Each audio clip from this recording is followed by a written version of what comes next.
Are you good? I'm good. Okay. Ladies and gentlemen, welcome again to yet another episode of Desert Duels. This is our fifth installment of this series here, the online series for Arizona money matches. The previous episodes, if you've been following along, have all been Street Fighter V, but we wanted to change it up a little bit. Give some other parts of the community a little bit of time in the light and stuff. And the people who stepped up first were our brothers from the Tekken scene, brothers and sisters, from the Tekken scene. And we're excited about today's match. I don't know a ton about this game, but I got two dudes on the mic right now who do know a lot about it. I did want to just kind of state first, as always, as I always do for every episode, thank you to all of the people who make this happen. Muji from SSC, check out his channel there. As you can see here, streams a lot of good games, mostly fighting games, but he does a variety of other things as well. Good, knowledgeable dude if you're looking for some tech as far as fighting games are concerned. To TGZ, the ad I just had up there, we have another gift card giveaway today. We'll set that up here in a minute. We're going to do one raffle at the end of the undercard and one raffle at the very end after the main event. To Sean Dude, who helped us put this together from the Tekken scene. It's kind of like the go-between for our group and Tekken. You're awesome. And anybody else who I may not have mentioned. As far as graphics are concerned, check out Rock Ninja Arts. He puts together some really good stuff. I believe his commissions are open right now, so you should definitely hit him up if you can. That being said, we're going to go ahead and get this thing underway. So without further ado, I will hand you guys over to your commentators. We have none other than Sean Dude himself and Stunderpants. Welcome, gentlemen. Hello. Thank you so much. Just once again, this is an amazing opportunity that I'm here with my amazing friend here, Stunderpants. And we are just going to be bringing you some good-ass Tekken straight from the desert. Thunder, how are you feeling today, man? I'm feeling pretty good, my man. It's been a little while since we all got to get together like this. Not like this, but something similar. To all hang out and play Tekken across the desert, across the entirety of the tent. But yeah, and plus on top of that, I got to say, for a first installment of Desert Duels for Tekken 7, you, my bookie friend, who also is a bookie commentator, man of many talents, put together a pretty damn good card. So there's a lot to be excited about here, I think. Thank you, man. I'm really feeling it. And, I think we got these two guys ready. Before we get into the match, I just want to tell a little bit about who is playing. From Tucson, we have one of my dearly loved friends and up-and-comers right now. You might have known him as the guy who does the master of the backswing blow, or I'll say that we'll save that for the main card. But we just have Marty Party, who has come into the scene brand new. Tekken 7 started coming offline and just showed massive talent, massive potential, playing Dragunov, sticking with his character. He is a happy-go-lucky dude. He's got a lot of exuberant energy that we feed off of each other. We're good homies, and he's going to be representing Tucson. And then from Phoenix, we have Beanie Stugatz, who is a Brian player. This guy is a real dark horse. I want everybody to write his name down after this exhibition match, because you're going to be seeing him just push his way in the top threes when locals come back. Brian's absolutely a terror. He's known for it. He's got that execution. I was playing him a couple weeks ago, and he hit me with 2 taunt jet uppers in one lobby. Like, what? Oh, what's this? So, right. Revelation. Exactly. Yeah, both these dudes, and that's why I said, right, the first to 10 afterward, the main event's awesome, but this right here is super cool, because these two guys, from what I've played of both of them, completely different styles of play, right? Marty Party is not, and it's not just a clever name, right? Party is how he lives, right? He's extremely aggressive, very aggressive. Dragunov. He goes in. He's not cool to stand back. He goes in. He does his offense. He's really cool with it. He's very unpredictable, very hard to deal with. Beanie Stugatz, on the other hand, from what I've played of him, very solid. Very defensive. He used a lot of Brian's really good buttons in order to get in to kind of control the space in between them. So to me, when I look at this, it's like, okay, this is the proverbial, unstoppable force versus a movable object, right? with Marty just, you know, the unstoppable force versus Beanie the immovable object. So it's a huge clash in styles based on what I've played with these guys before. So I'm really excited to see how that works. Can Beanie stand up to Marty's initial offense and really kind of get in there and really work his game, control the space? And maybe we'll see a few taunt jet uppers. If we see a few taunt jet uppers, that'd be pretty primo too, in my opinion. Oh man, the last time I saw a taunt jet upper, I jumped out of my seat. It was at TGZ actually, with Kane crushing his way all the way to grand finals, easy with Brian, and it was actually against me on my season 2 Katarina. Hits the knee, boom, explodes. And for people who don't know, taunt jet upper is probably the hardest move execution wise in all of Tekken. Brian has a special taunt where he pops his knee out, and the actual taunt itself does no damage. It hits, but it leaves him at plus 14, and he can do a 14 frame move. Brian, luckily, is one of the few characters that has a 14 frame launcher that can get a full, basically an unblockable instant combo. But it's 3 extremely perfect just frames all in a row. Back, neutral, on the next frame, exactly 1 frame later, forward, and 2. So let's see it. Guys, go ahead and play. And we are just going to get started. Marty's been real polite and waiting for us, but yeah. Marty, yeah, get us I know started. These guys are real. People are waiting, Marty. Let's go. Angsty, and we're just about to get into it. So here we have first to 5 Desert Duels for $20 exhibition money match. Marty Party from Tucson versus Beanie Stugotz from Phoenix. Yo, ooh. Stoked, dude.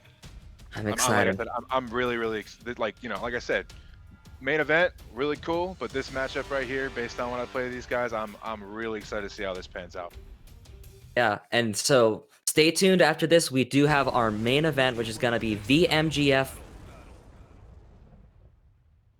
Oh, looks like he dropped. Looks like he did drop out a little bit, but yep, he's saying VMGF versus Mr. Quentin, another Phoenix versus Tucson battle. So we're going to see if we can't get him back in here, but I'm going to handle things for now. So game 1, like you said, first to 5, $20. Marty Party, Beanie Stugotz, let's get this thing rolling. Precipice of Fate. Pretty neutral stage, nothing too crazy going on with it. Decent soundtrack, not too bad. And the first thing you got to understand about Marty is that he's an artist. Marty makes art. Look at that. Look at that beautiful versus the jail. It does look dope, man. These guys both look like they belong in jail, but here we're gonna go. The backswing blow right off the bat. He said Sean called him the king, and then he retracted that statement briefly. Didn't work, but then with a few lefts, the slide. Yeah, you're already gonna see here, right? Like I already said, Marty's not gonna like calm down. He is just goes in the jump in mix up. Oh, what just happened? Yeah, kind of hit launch. Oh no. Oh, you dropped. I'm in there though. I can't see what's going on. Yeah. No, you gotta believe me. I took the first game. He did all the stuff. I also got a connection error, unfortunately. Yeah, it looks like we did too. Okay. Guys, sorry about this. Cox just been. Internet has been in these trying times. Our internet service providers will say in these trying times. So please bear with us. I know everyone else has been so frustrated with this. I'm gonna be remaking this. Actually, Thunderpants, you could remake the lobby for me. Thank you. Sorry about this, guys. Just a word on the raffle we'll be doing. Again, one after this set here for the undercard, and one for the main event. To get into that, it's just exclamation point enter into the chat. Exclamation point and the word enter. All one word. Gets you into the raffle. $20 gift certificate to TGZ. We're working on what's going on here to get back into the match here.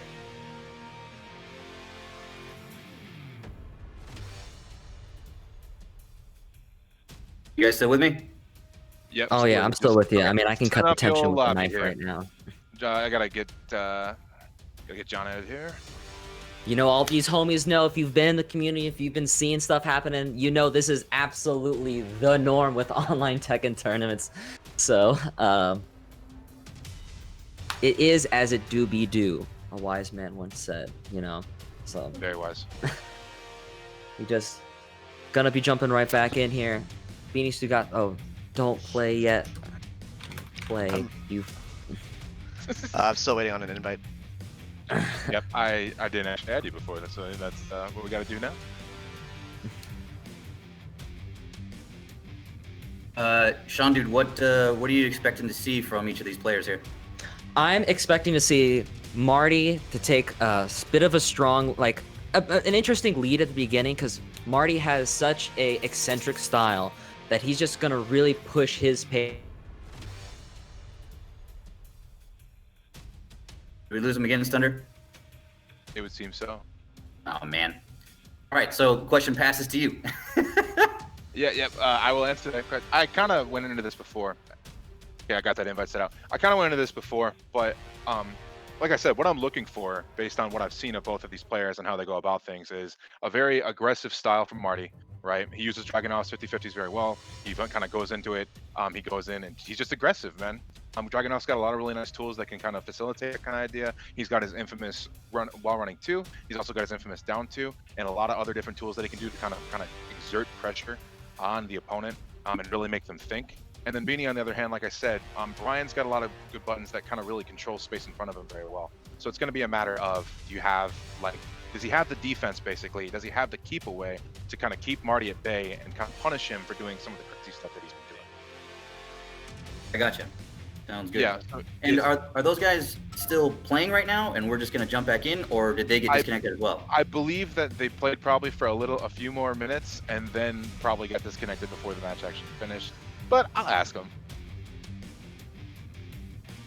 Just if I need to update a score, you know what I mean? Yeah, of course.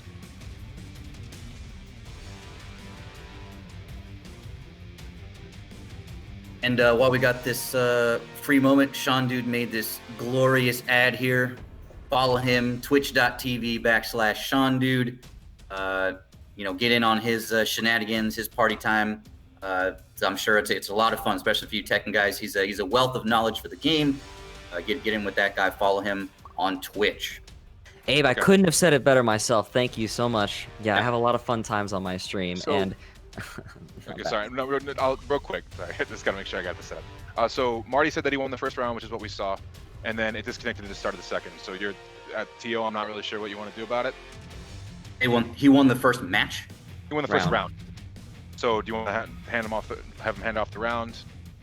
Yeah, let's just do that. Okay. So hand off the round, and okay, I'm not sure if they're listening in, but I'll go ahead and let them know. Okay, go ahead, Sean. Go ahead and chill for your own stuff, if you want. Oh, well, Abe said it great.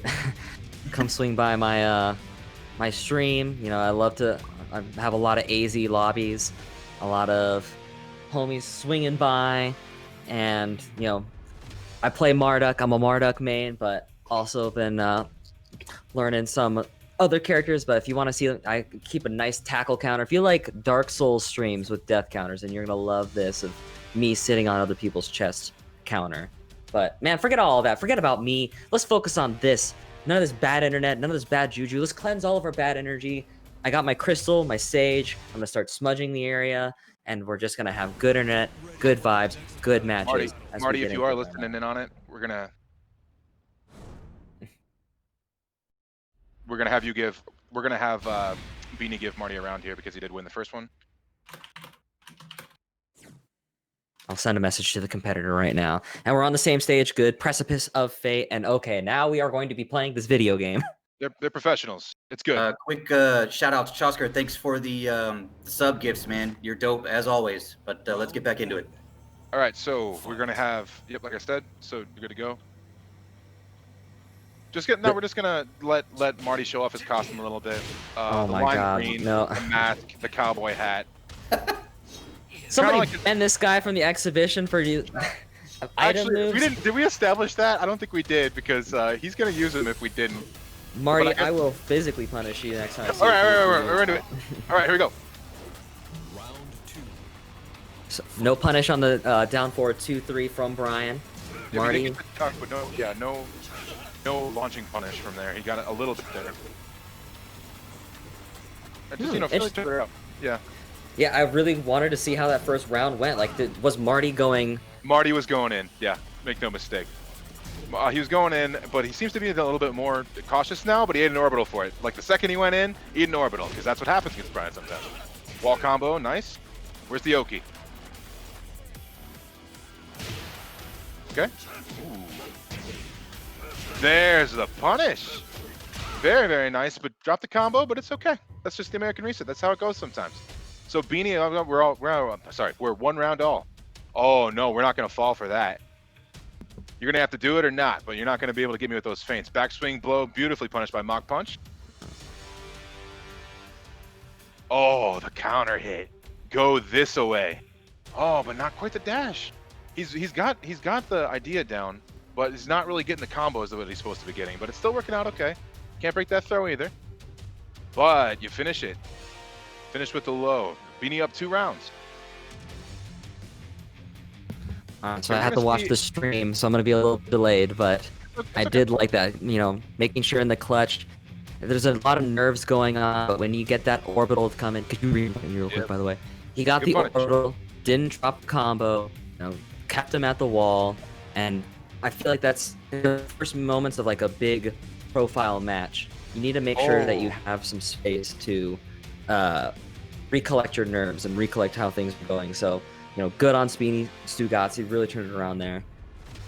Okay, playing a little more compact this round. Marty seems to be approaching a little bit more thoughtfully, but he's still applying his pressure. He's not letting it go back and that as well. No punish there, but he gets the snake edge. How's it feel, Brian? Combo. And then the down 2 finisher. Another nice classic. So we're 2-all here in game 1. So it does look like, guys, I apologize. It looks like the stream spectator view did get desynced, so we're going to have to take Thunderpants' word on this round. But they're going at it. It's 2-all. They're going at it. Marty's got a brief lead. He hits him with the scissors, the grab. Beanie's in trouble. Oh, he key charged on Oki. That's the Oki, and then a sidestep down forward too. I'm sad that you guys didn't get to see that. That was pretty slick. I'm sure Marty's sad about it too. But Marty does go up 1-0. Marty took the first game? Marty did take the first game. He actually got a perfect final round. Perfect. Oof. All right. Well, like I'm telling you, right? Marty knocked him down at the wall. He got the scissors, right? The falling rain throw, the jumping throw that you have to. It's an unbreakable throw. You have to duck it. Yep. Because he grabs you with his legs. Beanie did not duck it, and so then Marty had Oki at the wall, and what did he do? He key charged. Classic Okizemi setup. Not to counter hit or anything. Yeah, not to like do a counter hit. He might have done it, but he did it way too late, as far as I could tell. And then, yeah, you probably know after that too. All right, so let's update that scoreboard. 1-0 for Marty Party here. Sorry, let me skip here. But yeah, so then he just let him up. He key charged and let him up, the classic Okizemi setup. And then he did a beautiful sidestep and a down forward 2 and finished the round out. So, like I said, you know, you gotta take my word for it. It was pretty darn impressive. And it was also classic Marty style too, because it was a lot of just going in. He was working his offense. He got the falling rain throw. He was feeling himself. I don't know if he meant to key charge, but he did. Led to some really, really nice moments. Questions coming from the chat to confirm. Yes, Marty did win the first match after doing a wall combo into a key charge. Falling rain into a key charge. Falling rain, key charge on Oki, and then sidestep down forward 2 to win the round. What's funny to any nerds out there, that falling rain throw, I think it's called falling rain, but afterwards it actually leaves him at negative frames where he has to guess a get up kick. So if Beanie would have mashed the get up 3, he would have gotten a full get up combo. But he didn't. Marty had the read on that. He's like, Beanie is not going to get up kick. I've already downloaded. Get one game. I've downloaded that Beanie will not do the get up kick. I'm going to key charge. I'm going to sidestep. I'm going to down forward 2. I'm going to take the first game. And oh my goodness. We have a stage change right now to Abandoned Temple, and we have a hideous costume that I can't wait for you guys to see. It's meat. It's meat from Mortal Kombat. Not like you know. There's been all this debate about guest characters. Well, here we are. I can already tell you. I'll tell you, Thunder, when I sit down in tournament and I see somebody playing the way Marty's playing right now, where you get like a backdash and then a freeze, it's just a telltale sign of nerves. So hopefully he can get those out of his system here shortly. Oh yeah. Yeah, just a lot of frigidity. Marty moves so well just when we play casually. He's always in that perfect range where running 2 is just a bit of a threat. Absolutely, but Tried to do the forward tech, but got almost picked up for it. Oh no! Also no. What is going on? No throw break. Oh, That was some spaghetti at the very end for sure. a lot of spaghetti. Dropping the rage drive combo. But, Okay. Play a first little round go to game. Marty. Lie on the ground a little bit. Oh, he got the counter hit on the get up.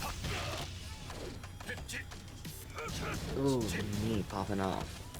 Back to. Oh no! You knew that he was gonna do that though. Oh, you knew Marty has wall jumps in his arsenal. And so it's like, you know, Beanie, I believe, has shown pretty good ability to adapt. Oh, great punish to the wall splat.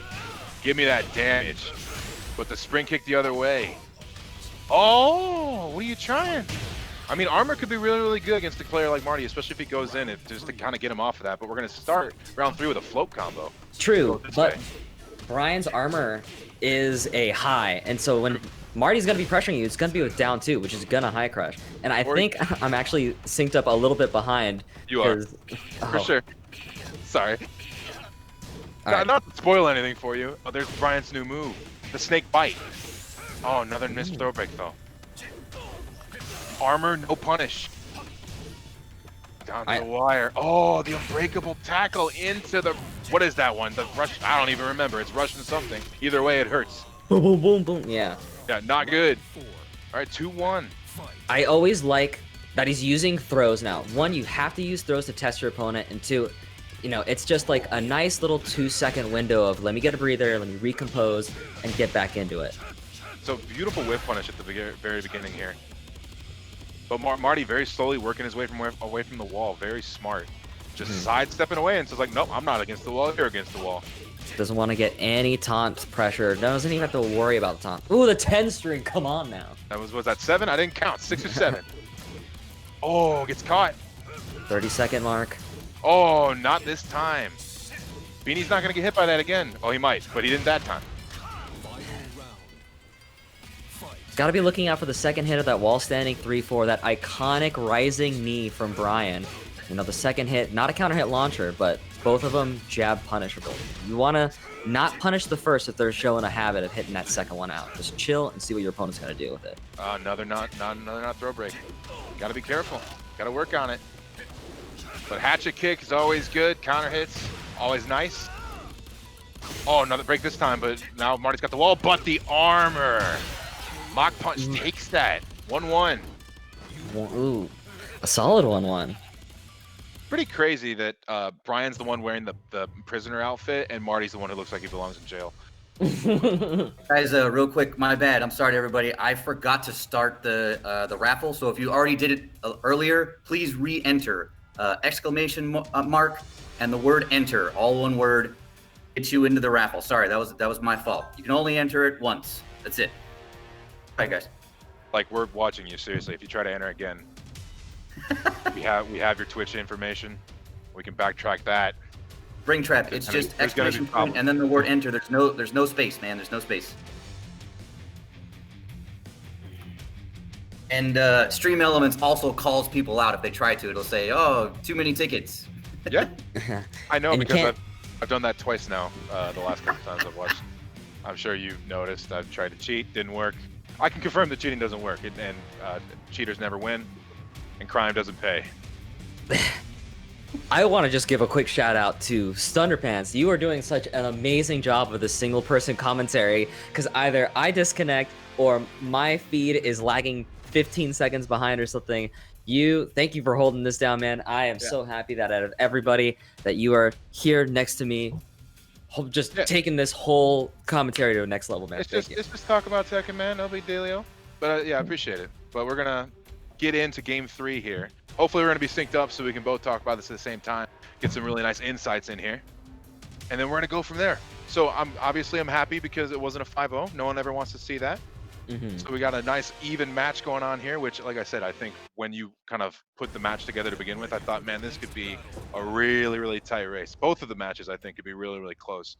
But I'm glad right off the bat that we're getting kind of shown that this one might go down to the wire. I'm pretty happy to see it. But we're going to the arena now. Very pleased about arena. Of all of the things that got buffed in season 4, Arena got the biggest buffs, in my opinion. Like, people say Bob, people say Lars. No, Arena got the biggest buffs because this Pac-Man track is nuts. Look, what is this? This is so. It's brand new. It's just a regular costume with a hat and the glasses.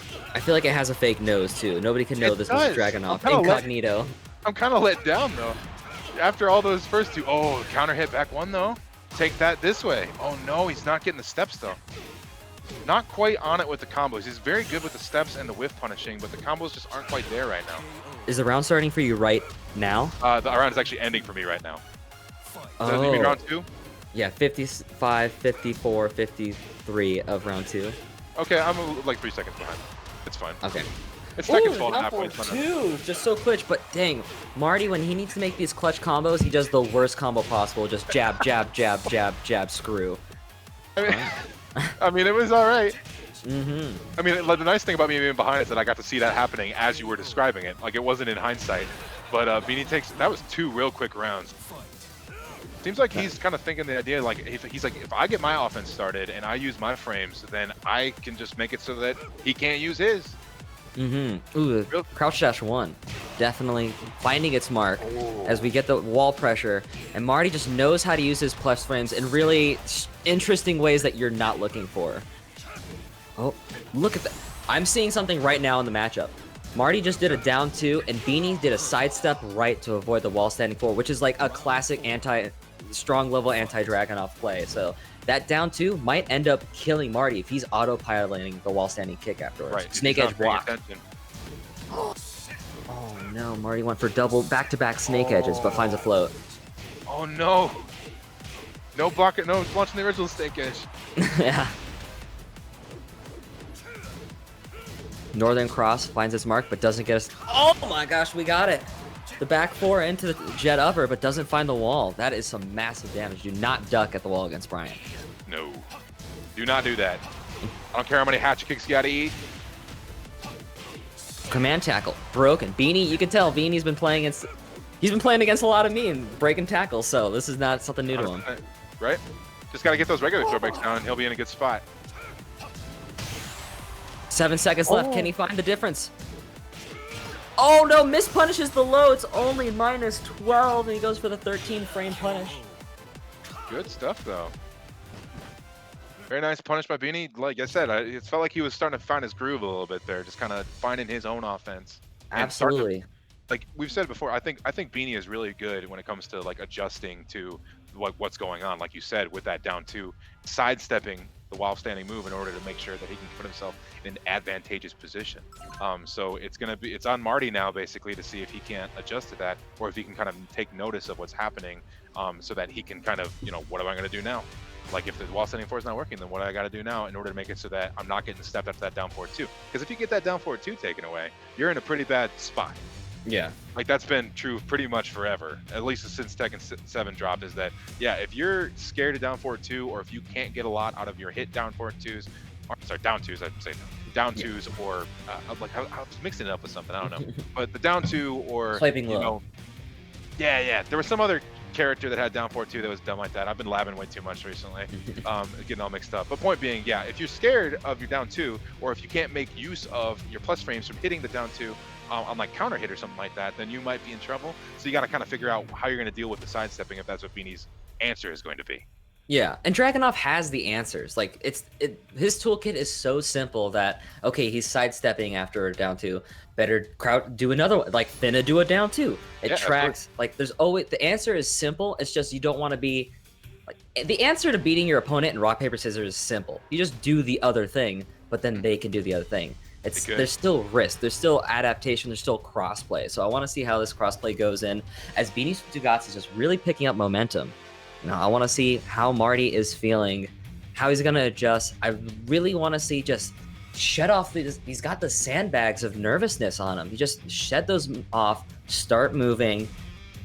Marty has amazing, he'll be right in your face, with a immaculate movement, really good side steps, really good backdashes. He sniped me so many times. It's just, a little poke, backdash, wait for it, boom, wing the Russian uppercut, and just I'm getting comboed from wall to wall. He has that in him. You gotta Gets you gotta nervous in trust it, though. tournament. Right, Yeah. that's it, right? Like stuff like that, that kind of, like micro movement back and forth. Like you gotta trust. You gotta trust that that's gonna work. Because if you have that little bit of hesitation where you're like, well, what if this isn't will go the way that I'm expecting it to? Then that little bit of hesitation is what lose you the match. That's where you miss a punish by a few frames. A few other things. Man, Marty's got so many costumes. I don't. He is an artist, I know. Oh, We're going with the man. Ronald McDonald with the Kanye glasses. Vietnamese colors right here. Oh no, throwback again. Oh, what? Okay, there has to be something he's looking for there. Oh, and the counter hit, but no pickup on the slide. An amazing punish. Oh, no. I'm seeing like an absolute masterclass in block punishment and whiff punishment, and then the combos. It's like the exact opposite of what you would expect. Yeah, you love to see it when a Brian player knows, like, that's minus 14, I know it's minus 14, and your ass is getting launched. So my hat goes off to Beanie for definitely studying this matchup before coming into it. He's got some great side steps right now too. He just had like the throw breaking is killing him. Because the other thing is that Marty's not even really mixing it up. I'm pretty sure he's gone for that 2-break every single time. And Beanie's got to work to get that figured out. Oh, but a great whiff punish this way. And again, he just doesn't quite have that combo going right now. It's a real shame because he's had some excellent whiff punishment. Oh, but there it is. Just in time. Yeah, it's never a good sign when you see those back-to-back, like multiple backswing blows in one round, and it's not even just from a block string or something. It's just raw. Marty crawls away though. We're all good. Down 2 into the float combo. No, dude, come on. You can't tell me. Oh, but the unbreakable throw though. But man, there's some heartbreaking combo drops right now. That should have been it. I know, come on guys, pick it. Like, I know this is the big stage, so you gotta act like it, man. It's time. But the money is down on this. We can't be dropping no combos. Finna down 2. Finna jump. It's not quite the classic, but that's what happened. He did it again. He's doing these jumps into mix-ups. Like I said, man, his offense can be so unconventional sometimes. I don't know if he's actually meaning to do it either, but it's working out. Oh, power crush. I can tell you from personal experience, the empty jump into wall standing 3 or empty jump into like nothing is a Marty tactic. Is this like I did not see? That's one of the interesting things I said, right? It's like I don't see anyone else do that. That's one of the things where it's like Marty does that though, and that worked. The jump into the mid, because you catch people off sometimes. It's like, well, he jumped, so he's certainly not going to have any sort of advantage over me. I have the amount of time for him to land plus whatever it takes for him to do the move in order to do my move. Nope, you ate that. Whoopsie daisy. No take backs. You're gonna eat that.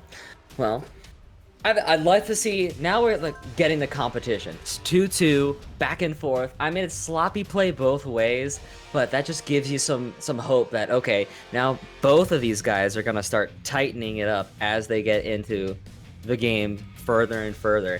And it's always so scary when you see, like, when Dragunov starts playing loose, then you start feeling like the pressure. You start feeling like you want to take your turn back, and you're just gonna get hit by counter hit 1-2-1. Or counter hit running 2. Oh man, that just brings tears to your eyes.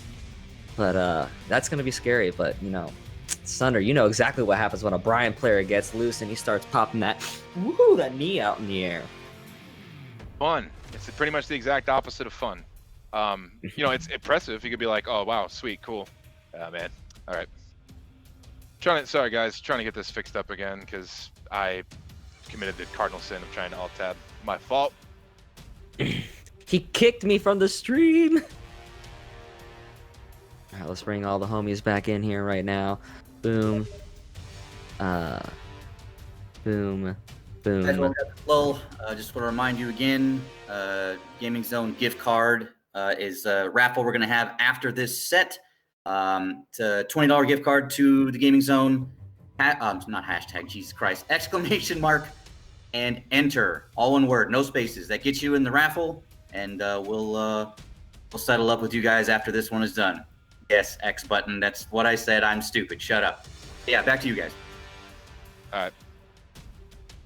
Thank you. We're getting back in, and we are gonna use some amazing cross-breed technology, cross-mind, cross-examination. We're gonna go through the network, cross Tekken.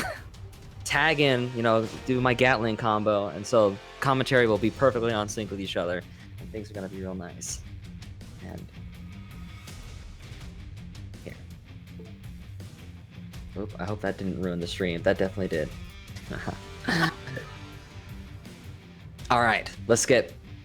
Oh wait, no, don't play, guys. I got only one commentator. I gotta kick all these dudes. Ugh, gotta wait till all the commentary. Tekken 7 online. Thank you, Harada, for making this work. But, oh, here we go. Stunder, are you able to see my game through Discord? I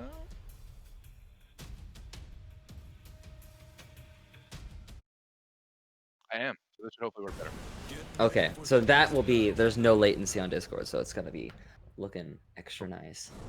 I don't know why I didn't just do it, but it's all good. So I am currently. So we should be synced up now. But Note to the production team: don't worry when we go back to commentary for the readjusting the cameras, because I will kill that side feed and the panels will be aligned again. So, well, everything will be all good.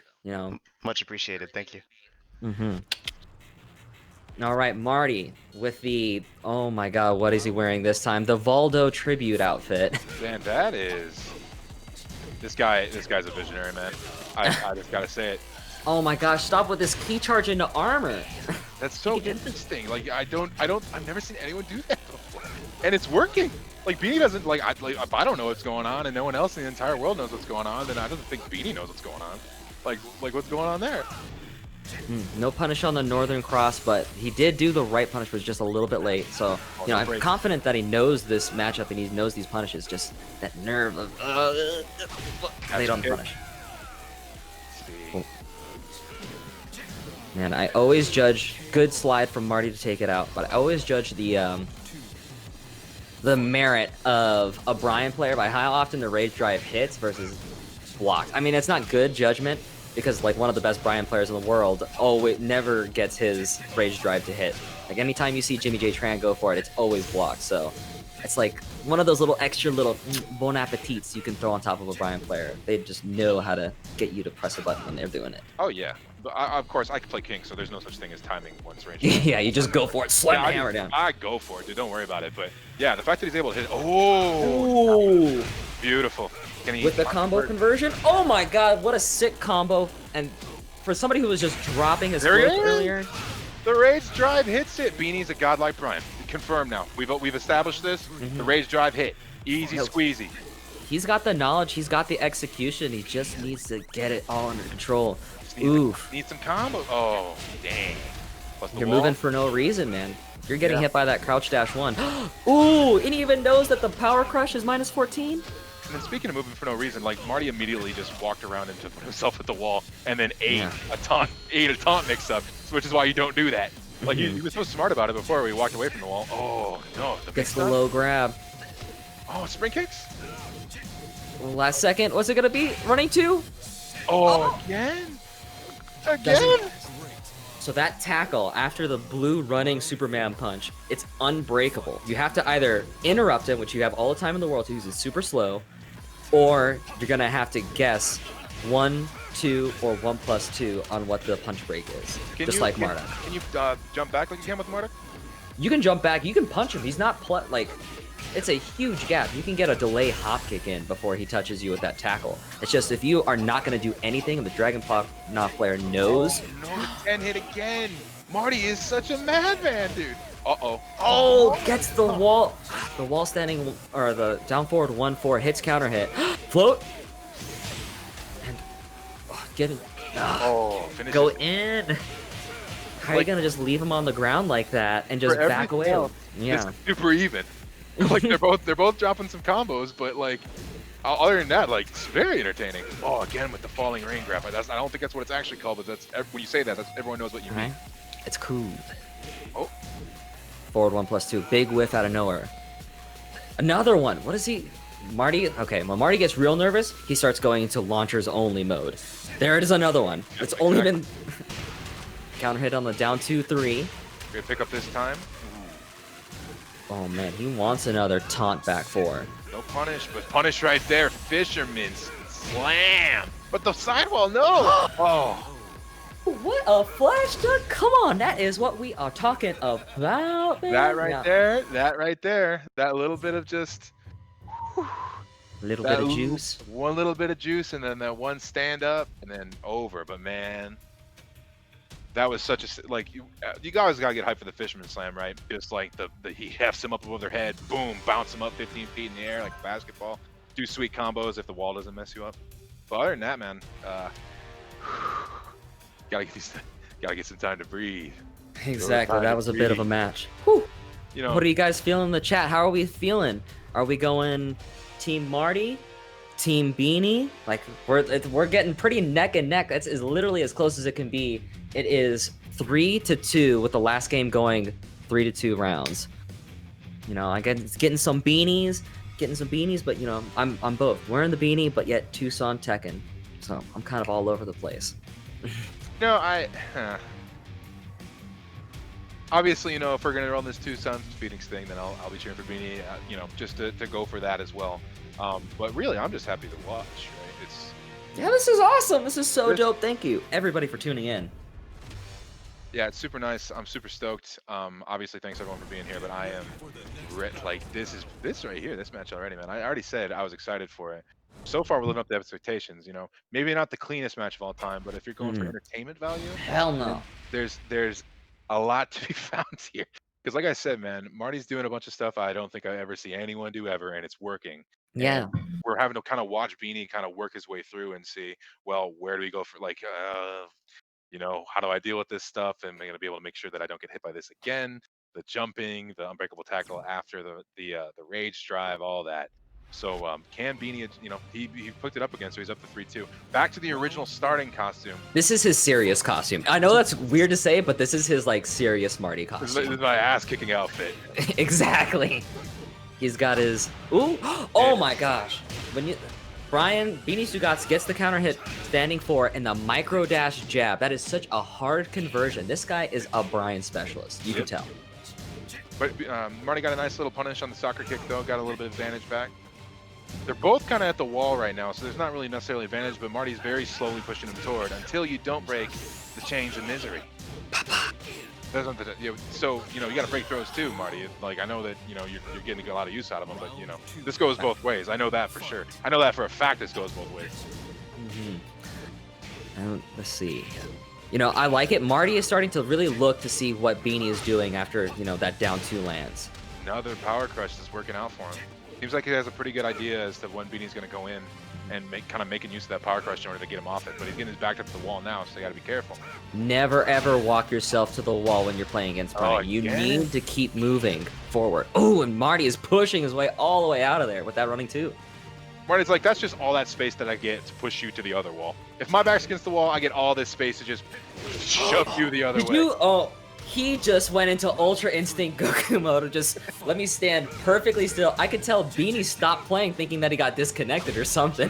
Oh no, that's another thing of tech that I'm not seeing. Oh, snake dash in, but oh no. Marty with the float. Tackle. I love you go for the tackle. You could bring the whole kitchen sink to the table when you're playing a match of this caliber. I mean, once you're in that tackle, if you don't break it, you know, the odds are not in your favor at that point. Absolutely. Marty looking for the wall splat so hard. Oh, again, getting hit by that. It's tough, you know, because you wanna be able to punish this the while standing on it, like the one move on its own, but you can't swing. Oh, the key charge. Oh my gosh, the back 4 gets dodged. The counter. Oh my god. Get out of here. Marty with the rage art out of the key charge. Come on. I am being so loud. My girlfriend's gonna kick me in the head. This is seriously still alive. He lived. What? Oh, the evil genius. I don't blame him for getting hit by that. I would have been absolutely tilted out of my mind if I got the key charge in the rage. If I ate that. It's like, nope, I'm swinging the first possible opportunity. This dude is dead. Like, orbital. That's the one way to deal with it. Like, if he's coming in, man, if he's not being smart about it, then you orbital, and then you take him to the wall. Oh my goodness. Nice. He is so good. He's just got a few things he's got to, you know, to like clean up a little bit. But man, Brian's so nice. These whiff punishes and these block punishes are amazing. No breaks, right? That's just one of those things. But these crazy strats from Marty are really just showing, and I'm so happy. This is like the first time that we've really gotten a chance to show off Marty's galaxy brain I agree. yeah, on stream. This is what this is really about. Is this is just a fashion show? I don't really Tekken, whatever. Like fashion show though, to the wall. Ooh, the beautiful, just textbook, super textbook. Down forward one, down forward one. Ooh, you know you want to press that button. He's got that palm out there, and then that back hook kick just catches you, man. And that Dragunov, man, you hate to see him leave, but man, do you love to watch him walk away. I mean, that's the idea behind it, man. It's tough, but that's 3-3 now, right? Like this. That is 3-3. Oh my god, it is, and every game is going last game, last round. How do you how do you get yourself back into the swing of things, knowing that Marty's willing to do key charge bait into rage art? And then he didn't, and Bean didn't even hit him either, right? That's the other thing, is that he hit that clean. It wasn't like he took the armor and then hit it. It just straight up smacked him, and then he went the other way. If it was me, man, I'm just like, what is going on? I don't know what life is anymore. I'm gonna become a Blaze Blue Cross Tag battle player now. Time to switch games. If I'm dealing with all this crazy nonsense anyway, I'll go play some anime game where like it's just the norm, so that I'm used to it. Like not like come here and play Tekken where this stuff is happening. It's just nope, I'm gonna go to a game. I'm gonna go to a game that's way more Kusoge in general, and I'm just gonna, if I have to hold those mix-ups, I will. But this is just not allowed. It's not cool. You can't do that to a guy. No, it's the type of setup that you get hit by, and the game asks you if you'd like to uninstall afterwards. It just reads the situation. Just want to let you remind you one more time. Exclamation mark enter gets you in the raffle for the TGZ gift card. $20 to TGZ. Enter it in now, guys. Get in the raffle, guys. Yo, get that raffle, get that TGZ money. A lot of people here have been to TGZ and know how awesome of a place it is. If you haven't, please swing by, support your local businesses. I gotta say, in all like the years that I've been playing competitively, that has been one of my favorite venues. It's just so it feels like home. So support them. So now we're going with a nice white number, white shoes, white hair, white glasses. Oh, the side at the very beginning. Got to read on that. Ooh, good timing on these running twos. He's catching him when he's trying to step. He's stepping the wrong way, but he's adjusting. Oh, I noticed too that Beanie's breaking the 1+2 grab, so I feel like what's happening is that he's probably mashing, which is why he's eating all the other ones. So because every time he's trying to hit him with that Russian assault, not the Russian assault, that's oh my gosh, just the standoff of the launchers over here. Ooh, micro sidestep. If this was Sam's show, then Beanie would be like winning 5-0, like 4-0 right now, or he won already. But it's not. You got to do the combo after the big hit. Unfortunately. Exactly. Sometimes. Yeah. Duck to start. Yeah. A 2-throw, putting in 40 damage. It ain't insignificant. Oh, great. Oh. No, he was too slow on that. That is the right punish. He's been so on top of the block punishment too. It's a little surprising that that's the one that kind of tripped him up, was the giant slide. I'm really surprised that he's been getting so much mileage out of his 10 string and out of this float. The triple drab, boy. Oh my god, the neutral jump battle, we're doing jump-ins now? This Collusion, dude, they're doing way too many combos. The Galaxy Brain delay hop kick orbital. I got a jumping kick for you, man. Who says Dragunov doesn't have a hop kick? Let's go. It can't be denied now that Dragunov absolutely has a hop kick. I just saw it. Oh, I do want to. Ooh, the quarter circle forward one does find its mark, but I'm seeing a whole lot of mess ups from Marty, as in miss inputs on the running two and only getting that hook punch forward 2, which is jet upperable, as we saw, because he's ready for them jet uppers. He was playing the dangerous game using that power crush against the wall like that, and Beanie finally blocked it, but he made him pay for it. Backswing blow, no punish. Oh, and it's simple. That is such a classic. Oh, sorry, man. You good? Mm-hmm. Okay, combo this way. Wall ender, nice. And now we're in the danger zone. I haven't seen a single taunt knee connect. He's going for him, but he's just getting the timing wrong when he wants to get up. Monk punch. Pushes him towards the wall. Ooh. Oh, nice. I close it out. Oh, not quite enough. Oh, and again. Giant You know, launch. just going too much for that oops all launchers at the end of the round there. Just Yeah. looking for like, okay, I need to make my comeback now. I need to make my comeback now. And I always tell Marty, like, comebacks come in pieces. You don't get it all at once, man. You gotta take your time and let this come to you. And then as they get frustrated from you starting to win, you can feel them. They want to start winning again. That's when you get that whip punish. That's when you do your big combo. Right, No. especially Dragunov, because he has the classic down 2, and he has the classic just pokes and kind of hit him Exactly. from long range. That's where you get him like, just put him a little bit more off kilter, because Beanie's kind of been pushing buttons when he's been down, but I feel like when he's had the lead, he's been pretty solid about his approach and how he goes at it, not worrying, not putting himself in a position where he can get hit by these backswing blows or these forward 2s or any of this kind of stuff. So yeah, Marty's gotta, I agree with you. He's kind of got to be a little bit more, chill it out a little bit. You got time on the clock. You have the tools to kind of just, if you need to whittle him down a little bit, you don't got to go big, or make him whiff, or maybe he'll get impatient. Maybe he'll run in too quick, and then you can launch him with something of yours, and then you can finish it that way. But yeah, I 100% agree, because it does seem that he goes a little bit more toward those launchers, and he's got a lot of them. He's got a huge arsenal of these launchers he can go to, in terms of like panic moves at the end of the round. But maybe slow it down a little bit on that one, because it seems Beanie's not biting too hard when he's got the life lead like that.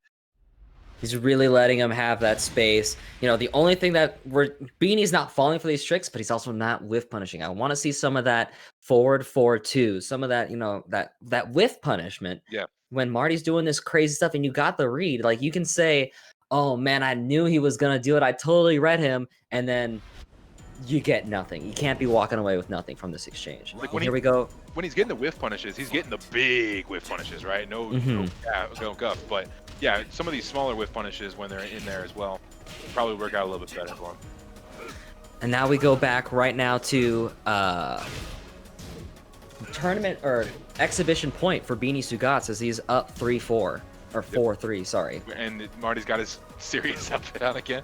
He's got the serious outfit because this is where the money's on the line. Taunt. Hatchet kicks, more hatchet kicks. Oh, but he hits that big sweep. Boys, go this way. Okay. Looking for a little bit of pressure. Oh, so patient, but then unfortunately got him in the air. Oh my gosh, the jump, but doesn't get a wall standing 3 or anything big. Oh, the slide. You got to be careful for it. He's shown that he's going to go toward that in grounding these situations. Which is, that is such a dangerous move to try to end around with, since it's launch punishable. True. I mean, he didn't have that much health anyway, so standard punish if he was going low. Go for the range sometimes. It's not too bad. Oh. That's a good point.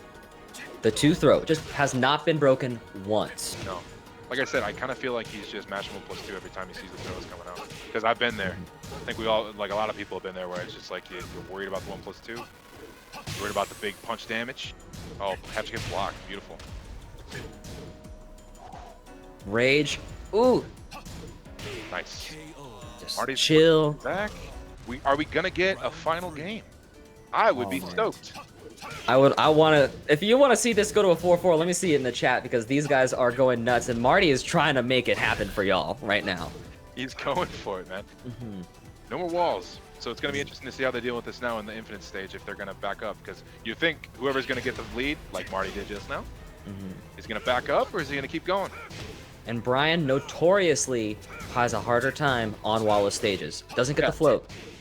Yeah, kind of messes up a lot of his different setups. He has fewer options, especially when it comes to pressure. Can't back him up to the wall as much. Kind of have to be a bit more. Oh, there we go. Finally. Oh, drop these big punishes, and then he just dropped the combo. It's just heartbreaking. It's so heartbreaking, because it's so. Oh! He said, "I'm so done with your sweeps, Marty. I got one for you, man. Here's the boom." If I can't hit the jet upper combos, I'm gonna hit this snake edge combo, and I'm gonna win this round. I'm not gonna worry about it anymore. But now we got wild running 2s. You know what's the thing about Marty mentally is, when you start partying, he's like, I'm gonna party again too. Drag him into it, right? Oh, again, snake edge. Is that the read? No, that is like the goofy old school season 1 online fake setup of dropping the combo to snake edge. Well, he's the not green rank snake edge. And now he's like, well, I've set you up to think that I'm not going to do it, and now here I'm going to do it. You best be ready. Oh, he almost didn't get that whiff punish, but he did. Almost, yeah. He got it. So, oh no, so it's gonna be set point for Beanie Yeah. Scots. He's looking to finish this thing. He's like, I don't need walls, dude. Check this out. Down 3-2. I can't believe he's going for it. Marty not going to duck the second hit. Oh, Marty. Oh, dude. Held off that time. Oh, ducks to throw that time. Don't gotta worry about breaking it if you duck it. I love that option, going for the power crush after the forward 3 rising knee. Ooh, he's on his last legs though. Catch a kick. Oh, Beanie wants to make this happen. He's feigning the taunts. He's throwing it out. Oh, great. Very patient. Held on to it. Didn't lose his cool. And we have what we wanted, ladies and gentlemen. 4-4. We are going to a final set. Let's hear it in the chat. Yo, give me your 1s for Marty. Give me your 2s for Beanie Stugotz. I want to see it. How we feeling? Feel pretty good. I feel pretty good. I know you weren't asking me, but I feel the need to say that I personally am feeling pretty good about this. Because like these games, man, they've all been just down to the absolute wire. And you being the bookie, basically, if I were you, I'd feel really damn proud because that's a great call. Thank you. You know, I know I've been playing both these players for a while. I feel like I got a kind of a good eye for what to see in these two. You know, very different styles, but still we're seeing them clash head on and just bringing the best of what everything has to offer. We saw that amazing wall break combo, the technicality from Beanie Stugotz, the awareness, and the craziness from Marty, the key charges, the rage arts, the armor, the backswing blow. Like, it's just... You can tell with both these guys, right? If they just clean it up a little bit on the execution, then they're going to be a huge problem. Once we eventually are able to kind of reconvene again and, finally, see each other and play in tournaments like we used to, then these guys, if they just they do that little bit of cleanup and get consistent with their execution, and especially in terms of combos, these guys are going to be problems for pretty much whoever they run into. Because I know for a fact I don't want to run into either of these guys in bracket because I might just eat every single jet upper that there is. I myself might eat key charge into Rage art? Oh no. That'd ruin my entire. I'd probably just drop out of the tournament at that point. I know. Tip to everybody: don't play against Marty on stream. If you don't want to walk away from experience like that, don't give it to him. Marty always strikes me as a guy too that it's not for him. It's not just about winning. Oh, it didn't start right away. Was he paying attention? Was he getting a sip of water? I don't know, but here we go. He was sitting. He does this standstill tech. The Korean. He's inventing the new Korean "don't touch the button," the arcade stick strat. Okay, but we're going at it. We're swinging so far. Oh, don't do that. What are you doing? Oh my gosh, amazing wall bounce. Gets maximum damage. Oh, but yeah, you're so far away. I don't know why I did that. Oh, no. No duck on the new full crouch down 2-3. So Beanie takes game 1. Oh, just a little early on the jab to float him out of that combo. Oh, back turn, but didn't get a whole lot out of it. Unfortunate, but we're going to reset back to neutral. We're going to see what we got. Big jab. Oh, there we go, the patience. Finally blocked. He didn't get a max punish, but he got something out of it, which is good. Just should say, hey, I'm aware of this strat that you've been doing. You can't be doing it. That went under. It went under. They get the big combo going this way. No! Already unblockable, but he gets the combo drop. Mop kick doesn't connect. Is there something he's going for there? Because I saw him do that the other day. He's playing Nero. Like, he was doing a bunch of unblockables. I don't know. No, Marty's unblockables are 100% fake, but I mean, they're surprising. Like, you can get... That trade went in Beanie's favor, and now he's on set point once again. Did Marty just really hinge his hopes, dreams, and reputation on that unblockable? Let's hope not. I've heard of panic buttons, but that's a hell of a panic button.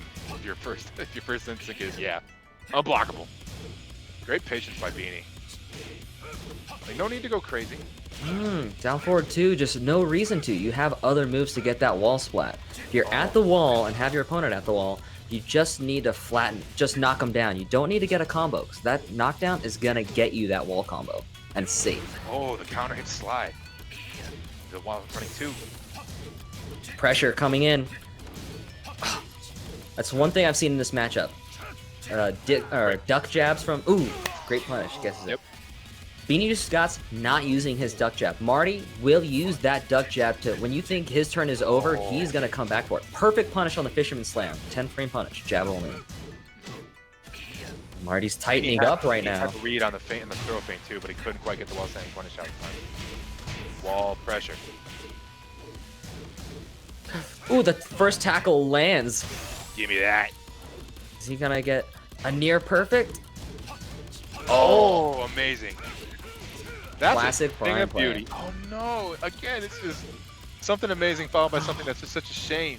Oh man, multiple execution and mistakes Now- from Beanie. He could have taken that, or been so close to taking that round. We're going double Luigi. Double We're going Luigi fought round, four. boys. And the thing is that the last game, Beanie's the one who fought back from 2 rounds down, and now Marty's the one who's fought back from 2 rounds down, and we're in the final round of this first to 5. 20 smackaroos on the line. $20 on the line, but 20 eternal bucks? infamy even more important as these two slug it out. By a 2/3 of a TGZ mystery bag. Oh no. Oh, Is this gonna be it? no. Oh, that's No, good. is over, and Beanie's no. Dudes is your undercard Desert Duels 2020 first ever Tekken 7 match. Round of applause. Yo, that was so hype all sick. around. That was hype all around. That literally could not have gotten a single bit closer because there, like, just a few. If Marty had just a little bit more health, that's the win for him. But the slash kick is just enough. But that was, ooh, that was so good, so stoked. I knew it. I said I've been thinking about it all week. I'm like, this match is gonna be dope. I'm looking forward to it. Everything about it, all the differences, all the partying, all that cool stuff, and it lived 100% up to expectations. I'm super stoked that of all the Tekken Desert Duels, that was the christening. The christening, beautiful. Can't be happier. Real absolute money. Abe, how are we doing? Do we want to take a little break? Shout out, do our giveaway, get some time Yeah, like that. waiting for you guys to finish up your final thoughts. But man, that was just personal note. That was fantastic. Not much of a Tekken guy, but I still had my butthole puckered over here. So definitely was a good set. It's always awesome to see the sets come down to that. So, but yeah, we're about to do our first raffle. As you see the ad there, it's a gift card for the Gaming Zone. If you're anywhere in Phoenix and you don't know about them, which is a slim chance if you're part of this community, you should definitely check them out. But this is your last chance here. We'll take about 30 seconds or so. ! Enter, all one word. It gets you into the raffle. $20 gift certificate on the line to the Gaming Zone.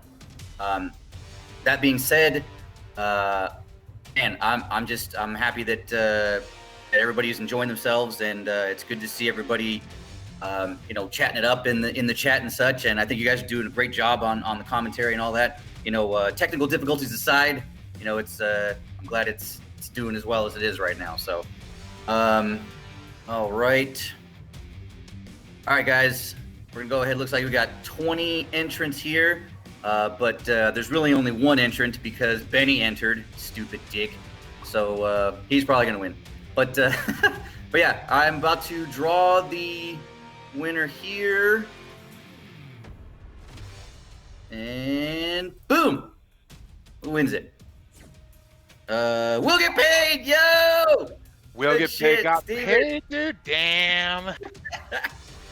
You think that the raffle takes the name into consideration? You think the raffle bot's like, oh, this guy's name is Will Get Paid, so I guess that's pretty much he's how gonna it's win. gonna be, right? He's gonna win it. Dude, Word. there's no All right. trust with That being said, these players winning raffles. I am going to start the second one here right now. Hold on, give me a second.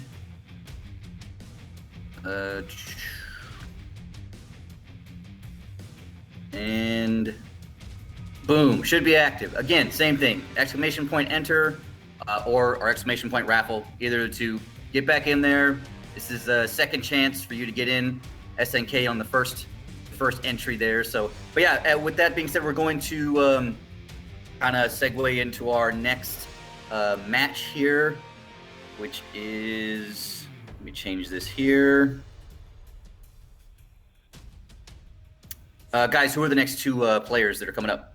So the next two players we got, our main event, first to 10 for, I believe, $50 is going to be VMGF versus Mr. Quentin, another Phoenix versus Tucson matchup. Sean had to go grab something real quick, so I'm just going to get that started. But yeah, those are obviously you guys, if you've been in this team, then you know who both those guys are, obviously. VMGF, Vic, as you know, in the scene, well-known Feng player. He made his debut here in TaoCon 2019, won that tournament. and then got pretty much off to a really, really good start. Obviously, he's one of the more outspoken members of the community. He's very, very like he calls spades spades, right? He goes in, if he thinks something's trash, then he calls it trash. He's not worried about anything like that. He's very, very, very gregarious, very outspoken about certain things. On the other side, we got Mr. Quentin. Sorry. On the other side, we got Mr. Quentin, who obviously is lost my image. It looks like anyway. We got Mr. Quentin from Tucson. Obviously, like back in the day when Tekken 7 first started, we had Sean, like people driving up to Tucson, but it was the two guys. It was Sean, who you've seen right next to me, next to my picture of underpants, and Mr. Quentin. The two guys couldn't really be much more different. Sean being very, very outspoken, but Mr. Quentin's a stone cold killer. Jin player, obviously very active in the scene. One of the two guys who's really kind of stoked this Tucson versus Phoenix rivalry. Had a really damn good set against Kudans back in Undefeated One Year Man, but Sean, you can talk about Quentin though, right? You can kind of give us the skinny. Yeah, I mean, it's hard pressed. I gotta say, this is gonna be hard for me to be an impartial spectator, just because me and Quentin go back a long time. We both got into this game. Tekken 7 is both of our first Tekken games, and we have been locked since the first time we met. Just training partners, competitors. He brings the best out of me, and I bring the best out of him. And I gotta say, historically, in long sets, Quentin always takes it over me. He's sharp, he makes adaptations, he finds things. He just happens to sometimes have some issues translating that into the short first to two, first to three tournament brackets. So, Quentin is a student, he just shares that same passion that I do of the big, a student of the game, somebody who just loves Tekken. He'll sit there and just lab, research, look at every situation, every encounter. How does the Micronesia that just happens to come out? It seems like he's an encyclopedia from Tekken Zaibatsu without even registering for an account. This guy just knows things. And, even though, and when we look at the grand scheme of things of tournament wins versus, long-form tournament wins, VMGF absolutely has the lead over Quentin in terms of how many, big final belts. Because in those clutch, hard moments, man, and I can tell you, as somebody who's played against VMGF in top threes and gone home salty, he just finds something just deep within himself, just that new secret mix-up, he unlocks the seventh scroll of the Feng Way and just brings it all out for a spectacular, that backswing blow that came straight from another dimension to just ruin your tournament life. And he is just extremely skilled, extremely talented, and has, big thing, a lot more experience. He's been playing Tekken competing since Tag 2, traveling the country since Tekken Tag 2 that came out so long ago. So I'll have to see, I'm very curious to see how these two guys go out, and I've never seen them play a long form set. Never seen them sit down and just hit the bags between the two of them. Boom, boom, boom, boom, boom, boom. Yeah, I mean, we talked about Marty versus Beanie and how there's this kind of huge stylistic clash. I don't think that these two have necessarily a huge clash in styles. I think they both play really solid. But like personality-wise, I think that the two of them are probably as far apart as could possibly be, which is why I find this particular set interesting too. Like I said, Victor being very outspoken, he gets very loud. If you've ever heard him on commentary, he gets super stoked. He goes in on people. He has no problems with it. Like I said, Quentin's the kind of guy, you show up to a tournament, gets his name called, sits down, beats your ass, shakes your hand again, stands up, and then waits for his name to be called again. So the two of them together. But yeah, this long form set, I'm super stoked for it too.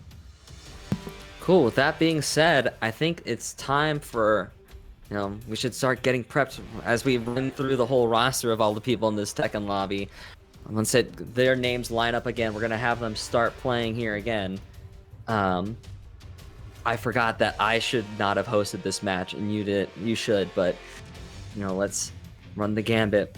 I think Cox is just really bad internet from 5 to 5:15, because that's always when I just have pack of losses just in those times. So guys, hold out for us, because I swear, if you like that last match, please do not go anywhere. As you see, it just brought to a whole nother level, because you saw creativity.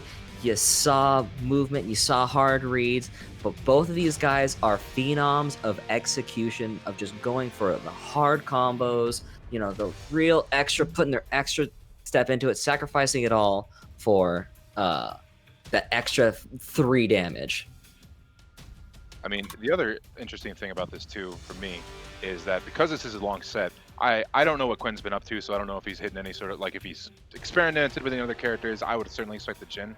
But because we have this long set, and because Victor has talked about his different character choices, such as, you know, the possible Lars, the possible Bob, the possible Claudio, if he's going, what's his strategy going to be, right? Is he going to go in with the Feng, and then he's going to switch if something doesn't go right? Or is he going to basically, like, you know, start with one of the other ones and then kind of go that direction? So it's going to be an interesting thing to kind of go about how, you know, how he's going to basically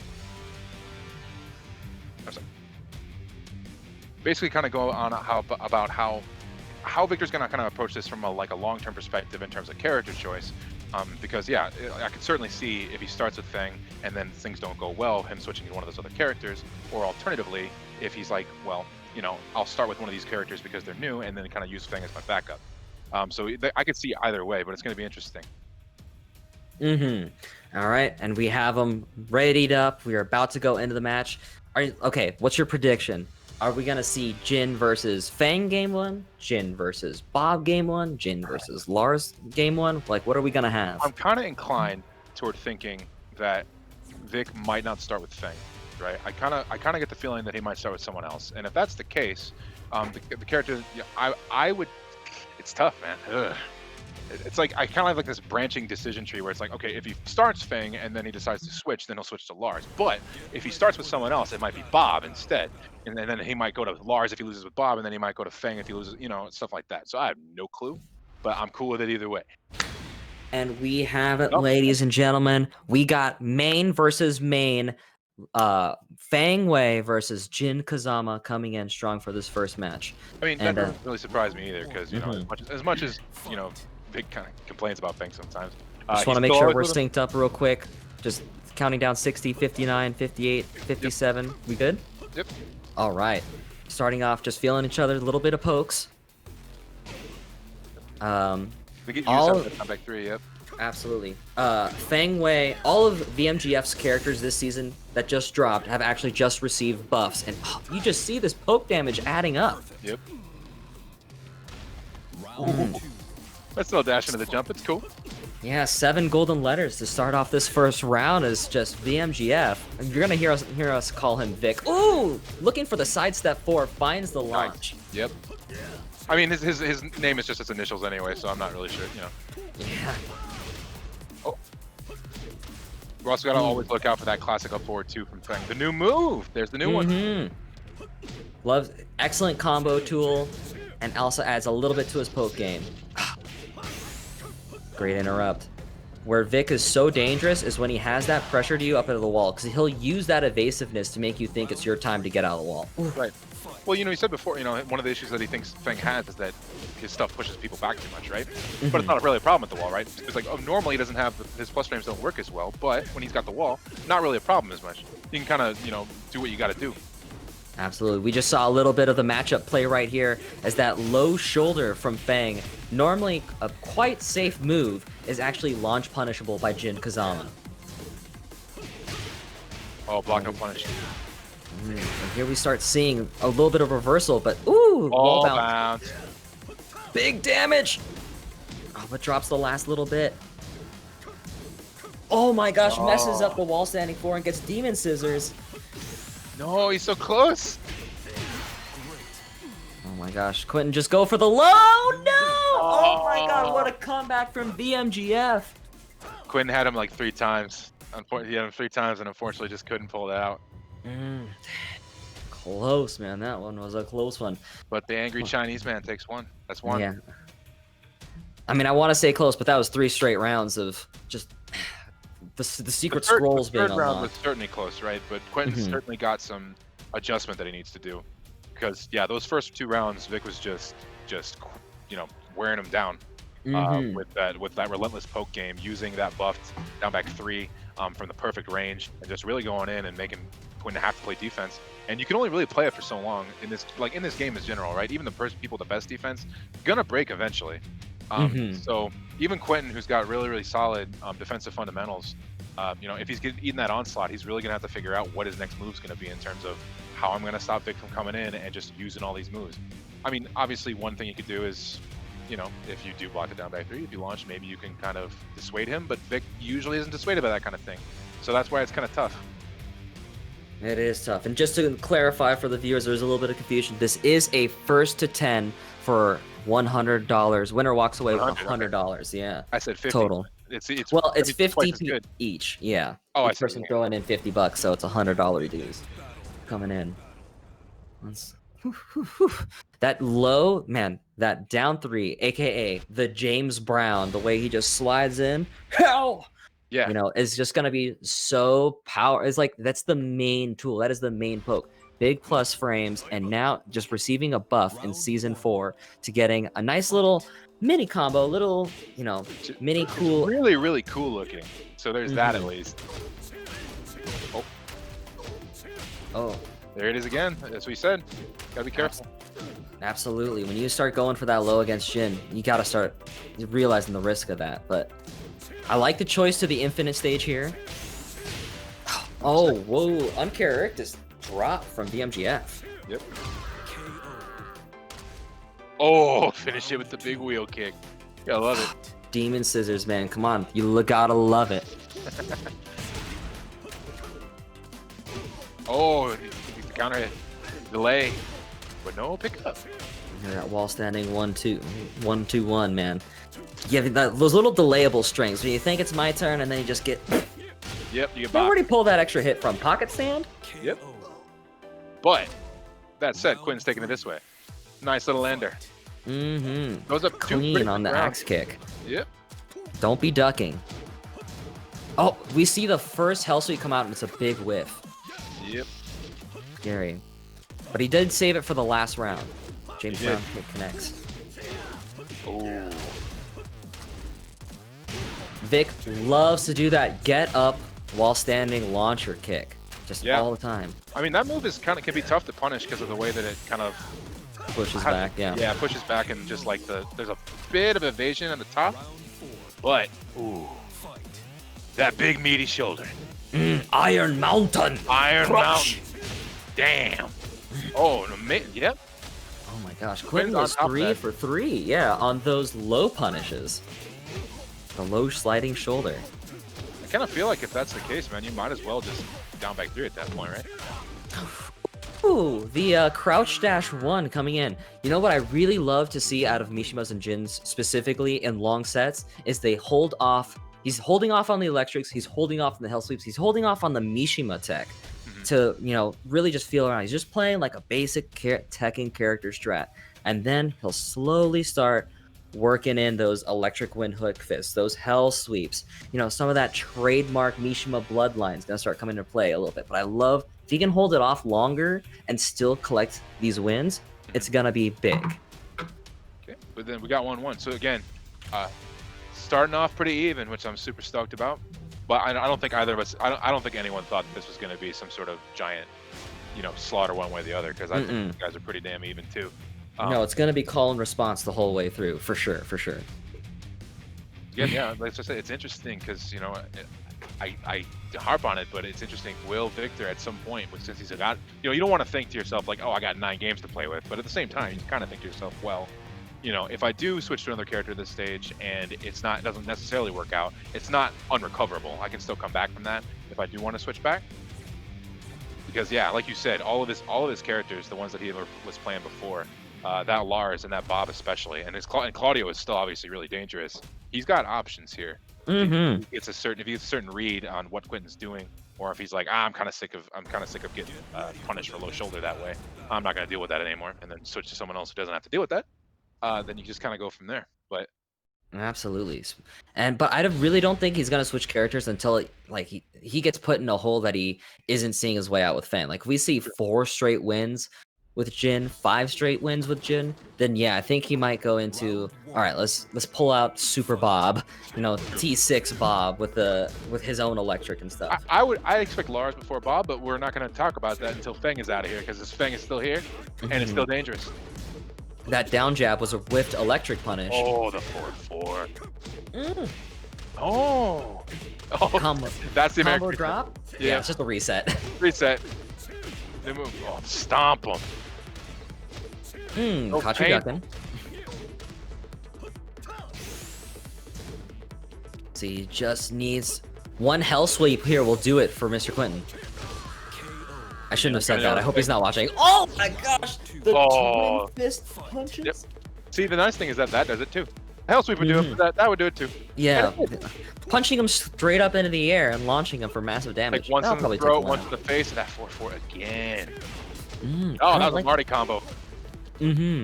Ooh! That was an interesting call out to go straight for the jackknife, the 2-4 combination from Jim, but it happened to catch him floating. Another jackknife. Great punish. Not seeing ducks on the down forward 1-4 from Jin. That second, the mid into the high kick.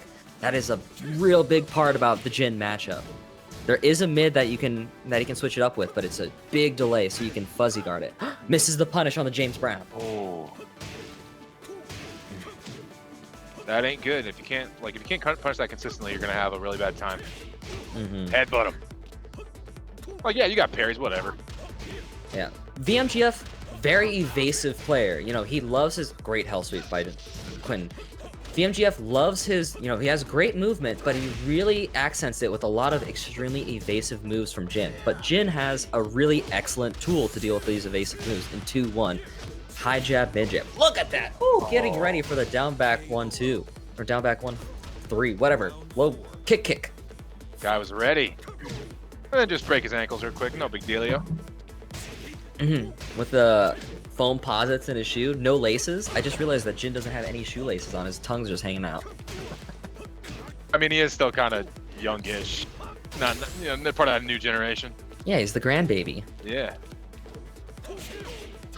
He's looking at the Heihachi. Rage for Mr. Quentin. Oh, but that's gonna be it. That Call is out.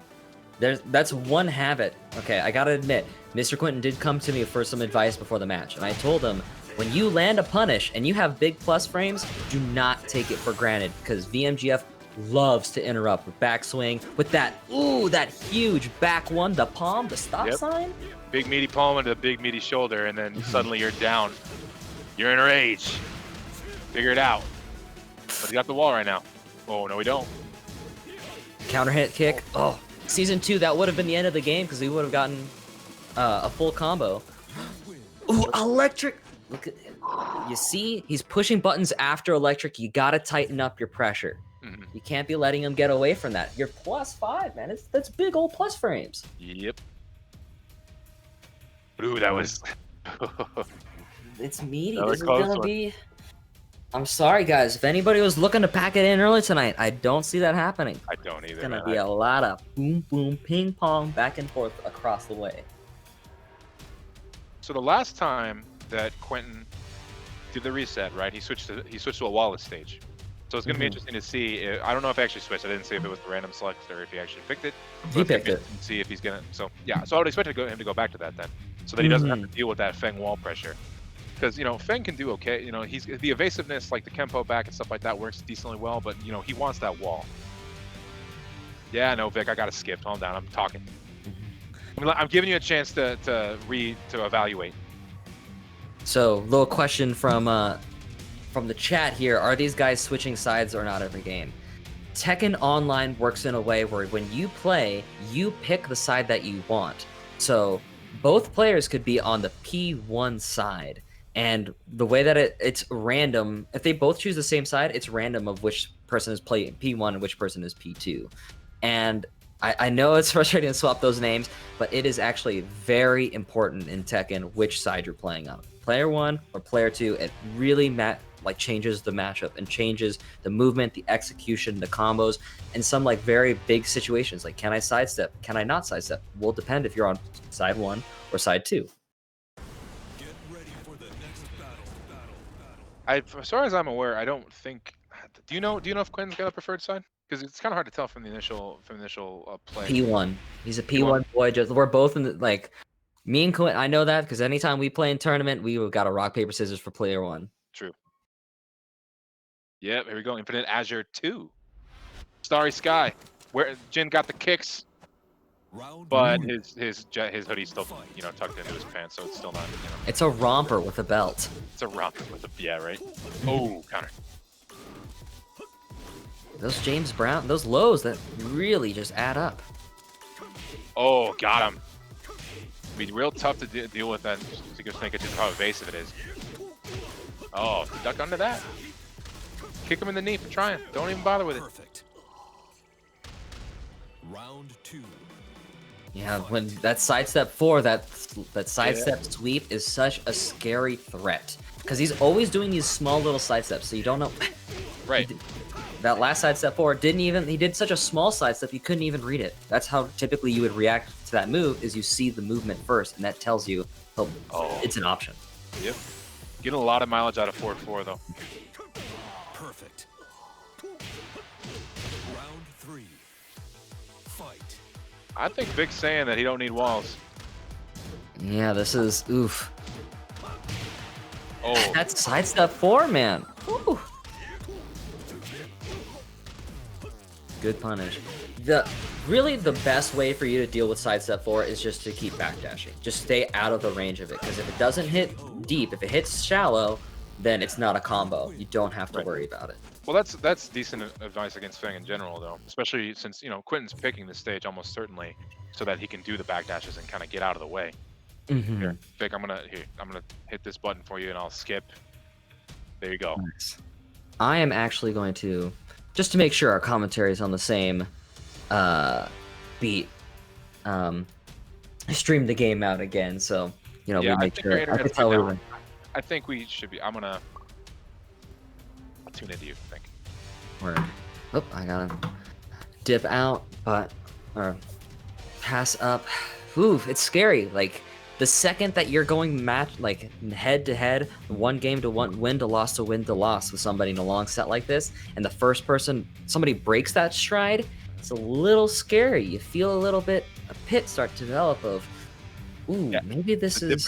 difference between 3-1 and 2-2 is pretty significant. It ain't no joke. I mean, it's a long set though, right? It's a long, absolutely, but it's that start. It's like you're walking down a path, and the path forks, and you think, oh yeah, they'll just meet back up again. But maybe, am I going down the right way? Is this? Yeah. You have to worry about that if it's time for readjustment or not. It's like, well, if I went down 3-1, then maybe I go down 4-1. And what am I going to do then? And if I go down 4-1, I don't know. Nah, that's a slippery slope, man. You got to keep that confidence, Yeah. Sean, did you happen to watch the Japan versus Korea showcase last night? I did. I missed that, man. But I heard it was heavy. What happened? They were running first to sevens, and I only got to watch the first 2, right? But in the very first set, Ao was fighting Chanel, and went up 5-0, right, in a first to 7. And you're down 5-0, like it was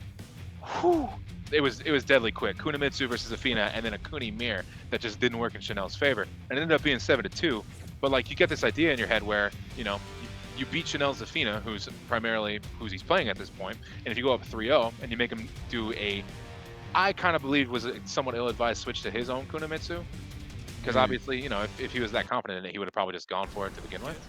But yeah, you kind of see it that too, where it's just like even a guy like Chanel, when you go down, significantly, if you go down 4-0, 5-0, and it just kind of starts to compile and get worse and worse and worse, then you find yourself in that scenario, and you're like, well, you get this thought in your head where it's like, what if I do end up 5-0? What if I do end up 6-0 after that? And then you kind of go from there. So it's tough. It's hard, man. You never want to see, it's demoralizing, and it really shows the strength of a true star to come through and come back from a deficit like that. But here we have. Yeah, I was about to say. With that said, I think if anyone's got the mental fortitude to kind of come back, I think Quentin could certainly figure this out. But that wasn't an amazing start, to be honest.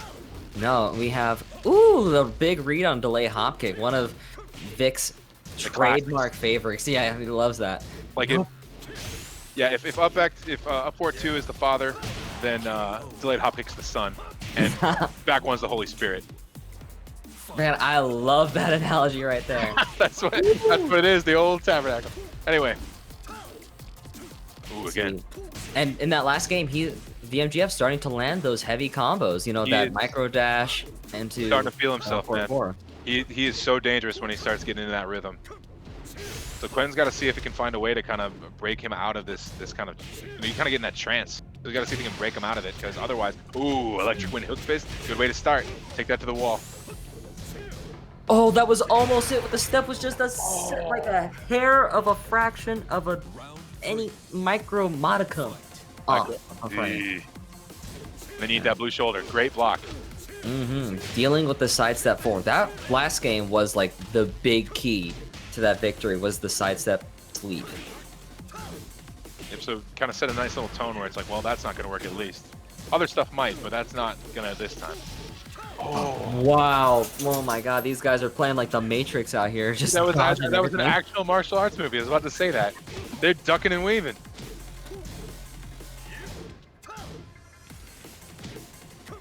Oh, and again. Can be such a tricky move to deal with because it's so evasive, and he's moving in such weird ways. It's mean, man. And another, like, that was such a really strong round from VMGF right there. Just like I said, picking up. he's feeling himself. He's dangerous.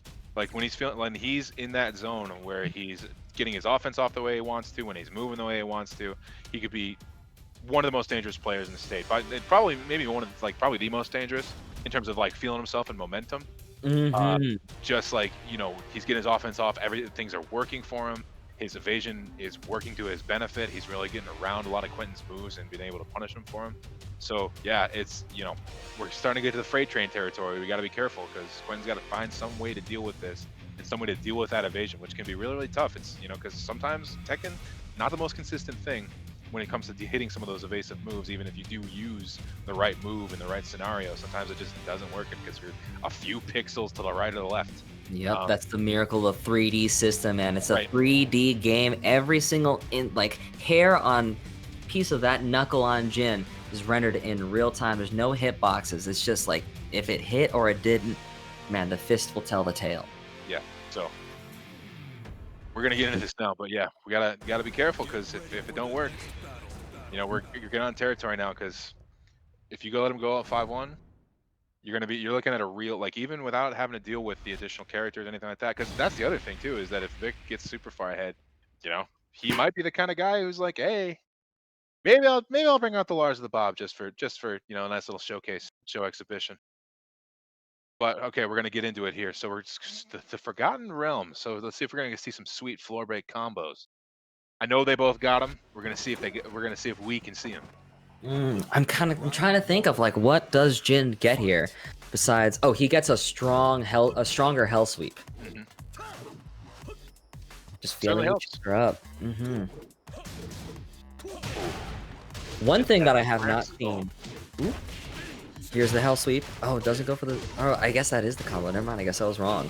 But one part of the matchup we haven't seen is the parry. Now that is a trademark Mr. Quentin move. Jin's parry is unique, and that's one of the only parries that can deal with every single move. He just phases right through it, and depending on the move parried, alters the punish that he gets.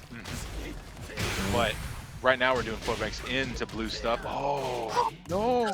Go for the right punish, but breaks the throw. So close. Oh my gosh! Oh, Back 2-1. Gut wrencher. Don't let him do that. But yeah, the other thing, well, you know, like obviously, if you're parrying, you kind of gotta feel like if you don't have a feel for how your opponent's playing, man, it could be really scary. Where it's like, well, if I'm not careful with this, oh, nice throw. Oh, we've seen a couple of throw attempts from VMGF, not from Quentin. Nope. Jin has a full set of command throws that require either a break on 1, 2, or 1+2. So you really have to be paying attention on which hand he grabs you with. Well, you saw it right there, right? VMGF only has the option between the 1+2 break and the standard throw, and he's gone for the 1+2 every time, which means that Quentin's not really having to, you know, worry about that too much. Ooh, get that low out of here, son. Don't want it. Send it back. You know, Quentin will just have these moments where he just has to take a second.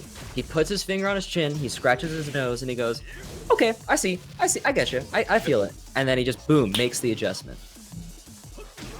Still got to close out this one, though. Vic, you know, I'd say Vic's really, you know, when he's feeling himself, but man, he's also could be real dangerous when he's playing from behind. Means that he's just a really good player. Absolutely. I mean, he gets this this passion in him to just start playing fast. His only weakness that I can say from playing him in tournament is there if we he go. gets frustrated. Yep. But I'm not seeing that here.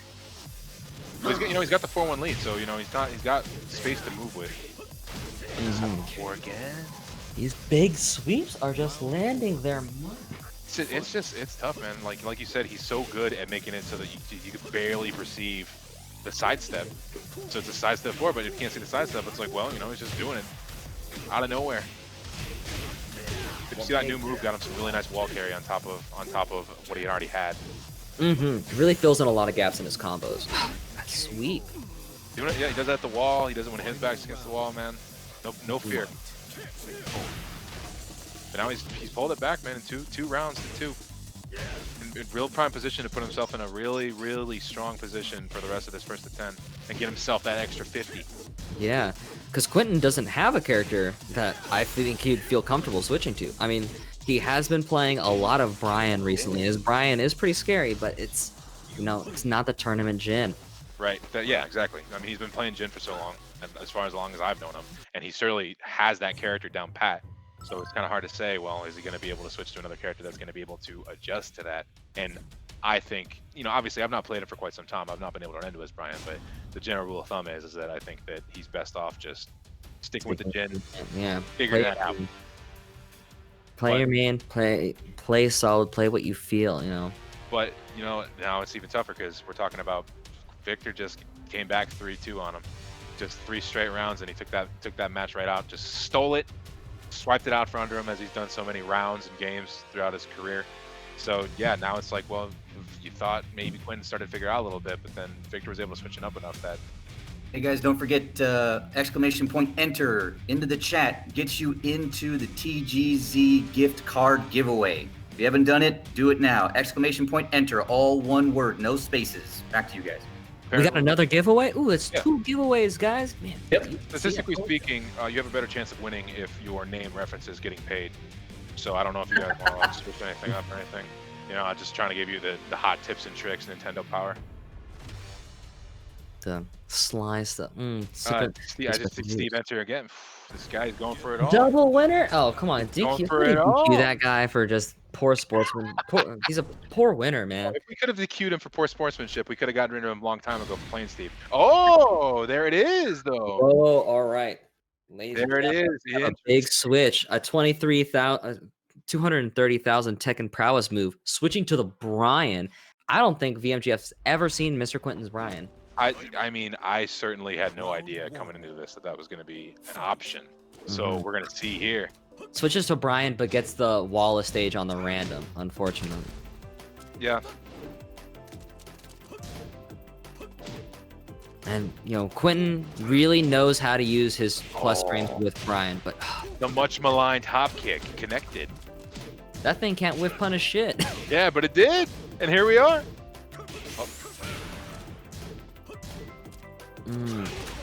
Mock punch.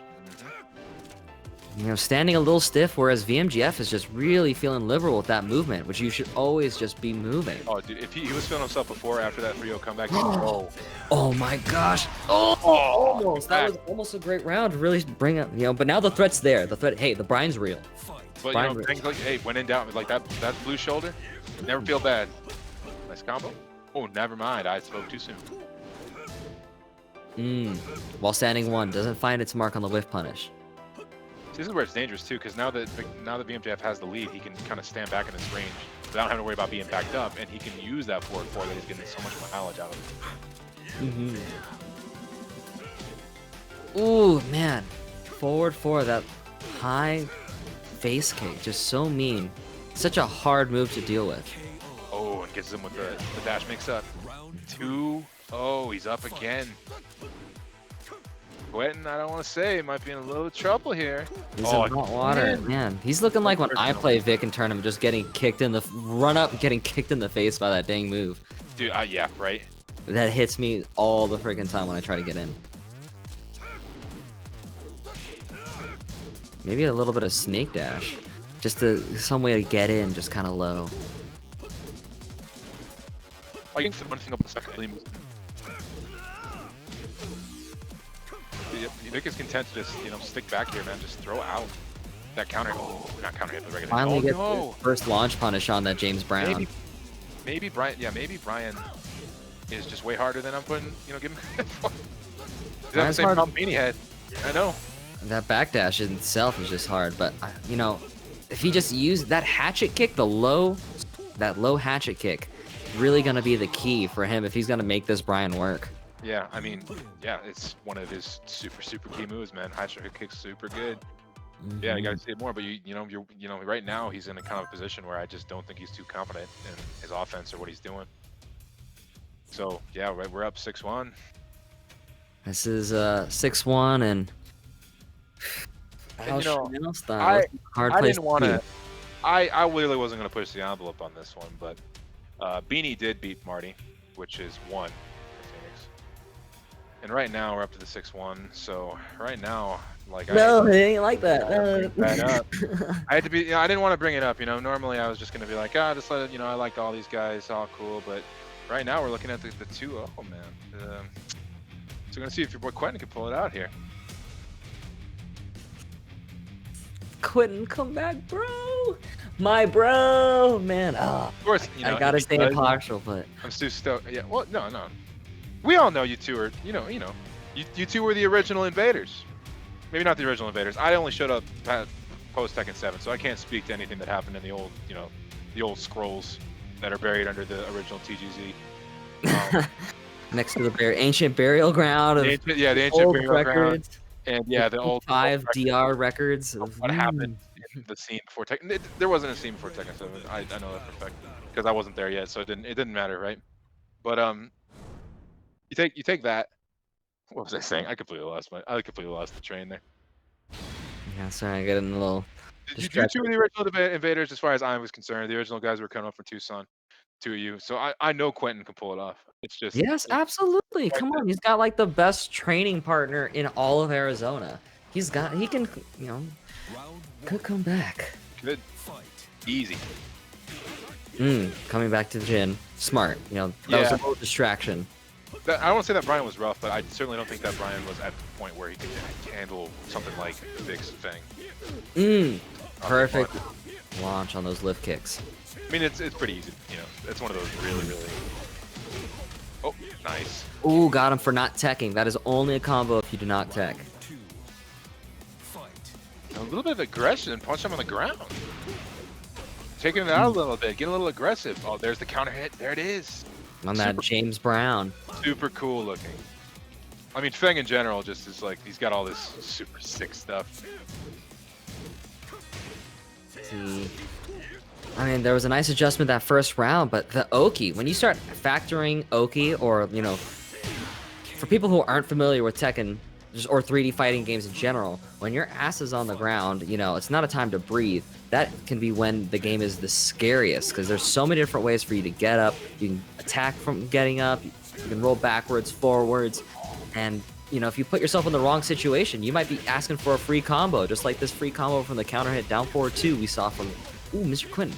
Got the punish on the James Brown, or the block on the James Brown didn't punish, which is uncharacteristic. Oh, wall splat. Got him a little bit impatient. Quentin coming back now. I mean, this one's like pretty much every game for Quentin at this point on is crucial. But like Absolutely. when you get the 2-1 lead in the match, it's even more so because you don't want to take that extra mental tax from dropping or get another comeback on you. But it's a good start here. Oh, amazing step into the wall splat. Absolutely. Using more than just the frame advantage, not just going for frame traps, but throwing movement into the mix. Oh my goodness. The Vic's movement. Oh my god. Ooh. Oh no. The axe kick, and we finally have, okay, Tucson's back on the board. All right, we're on it. I said it. Well, to be honest, I knew that was going to happen. That's why I talked about Phoenix being up 6-1. That was actually me willing the competitive nature of the set back into, it's back now. I did this. I'm the one who made it. I'm the one who got Quentin to wake up. I'm going to take every shred of credit for it. All right, so you're Team Tucson as well. Good to hear it. Good. I'm Team Tucson. I'm team good set, right? I'm team good first to 10. I'm not team 10-1, and I'm not team 10-2. I'm team like 10 to maybe 6 or 7. 10-9. 10-9 would be great. Undoubtedly, as long as Phoenix comes out in the top of the end, it's cool. Like, but I'm team, we're team good ass Tekken, right? Everyone's team good ass Tekken.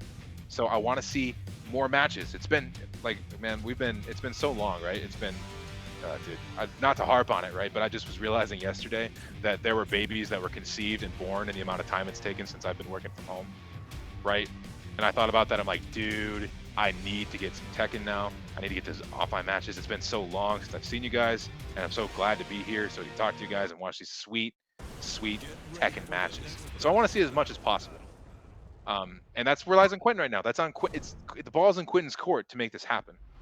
So I'll cheer for him now in the short term, just to make sure. So get that all set up. Mm-hmm.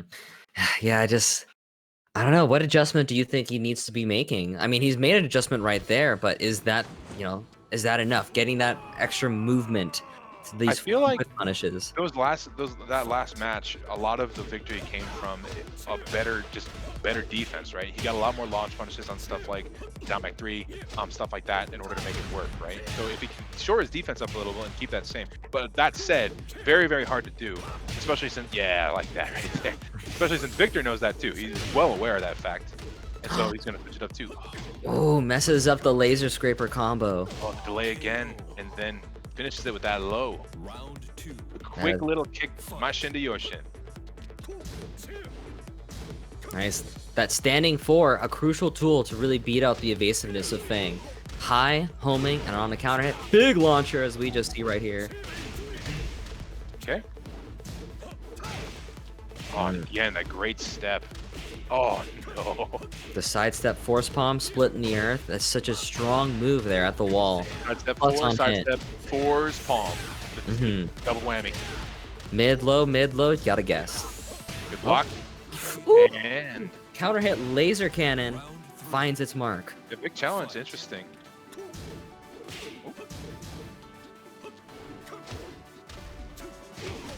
Nice. Keeping him on the ground. Quentin's got a really good backdash, but sometimes he gets it too into his head to just be moving backwards and forwards. And he could use a little bit more angle. Oh, don't forward deck. What are you thinking? Well, I know what he's thinking. He's thinking he's going to get a combo off like he always does, but that didn't work that time. Now did it. Mm-hmm. Ate that big launcher. So Quentin, see if he can claw his way back into this again. Nice, good start. Yeah, it seems like I feel like a lot of his momentum now is coming from the fact that he's been getting a much better read on some of these big lows and getting those launch punishes. Oh my gosh, is Fang a big boy? Because that is a special big boy only combo. The down forward one into the what is it called? Justice Sword, Vengeance Sword. I mean, by Tekken standards, maybe not. By regular people standards, yeah, man, that's a big man. Ooh, look at these clean games. Okay, you know what I'm starting to see? Frustration. Frustration is the kryptonite to VMGF. When he starts doing things, when these lows aren't working, he thinks that, oh no, this was a good low. I should have done this. Let me force it down. I'm gonna do it again. I'm gonna show him that I was right. That frustration where he just keeps drilling that same move, the same sequences, it's really his biggest enemy. Well, that forward, yeah, 4-3-4, right? That 4-3-4 at the very end. That was desperation. That was a desperation one, right? I don't really see him throw out that move, but that was like end of the round. That was kind of like, I need to try to see if I can get this back. So I agree with you in that sense. Is like that move toward the end of the round, having it not work in that scenario. Yeah, maybe render it. Maybe there's a little bit of thought creeping into your head because that mental game could go very easily back in the other direction where it's like, well, I was up 6-1. Now I'm only up 6-3, and if I beat me 2 games in a row, there's nothing to say he can't beat me 4 or 5 games in a row, and we're in the same exact scenario. So we'll see. Like, I think if he kind of takes these extra games or the time between games in the online lobby to kind of tone it down a little bit, kind of see if he can kind of readjust to himself. So he's got to be. So I think that he's got to start being careful with some of these big lows because obviously the James Brown and the low shoulder are stuff that he can't just do willy-nilly however he wants. He's got to be very careful about that because now Quentin's starting to block and punish them and getting into very, very good situations where he can take the wall carry. Every other Saturday. I'm in the middle of it, but this is it's a long explanation, but to give it a short answer, I'm kind of being indirectly involved with this one.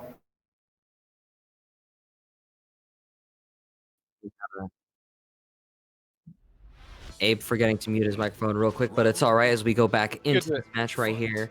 Oh, you like Ooh, the excited to nice create a product. electric. Yeah, he's feeling electric to start, boys. Why not? You know? Yeah.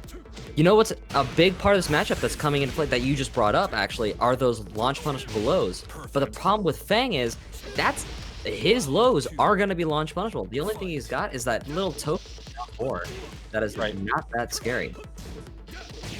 Hey.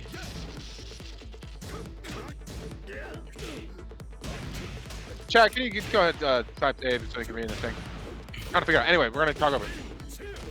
Anyway, going this way. Up 1-0. 2 throw, not broken. So KO. All right, we just have to mute mute it so I can hear him. Okay. mute him in Discord, man. Thank you, guys.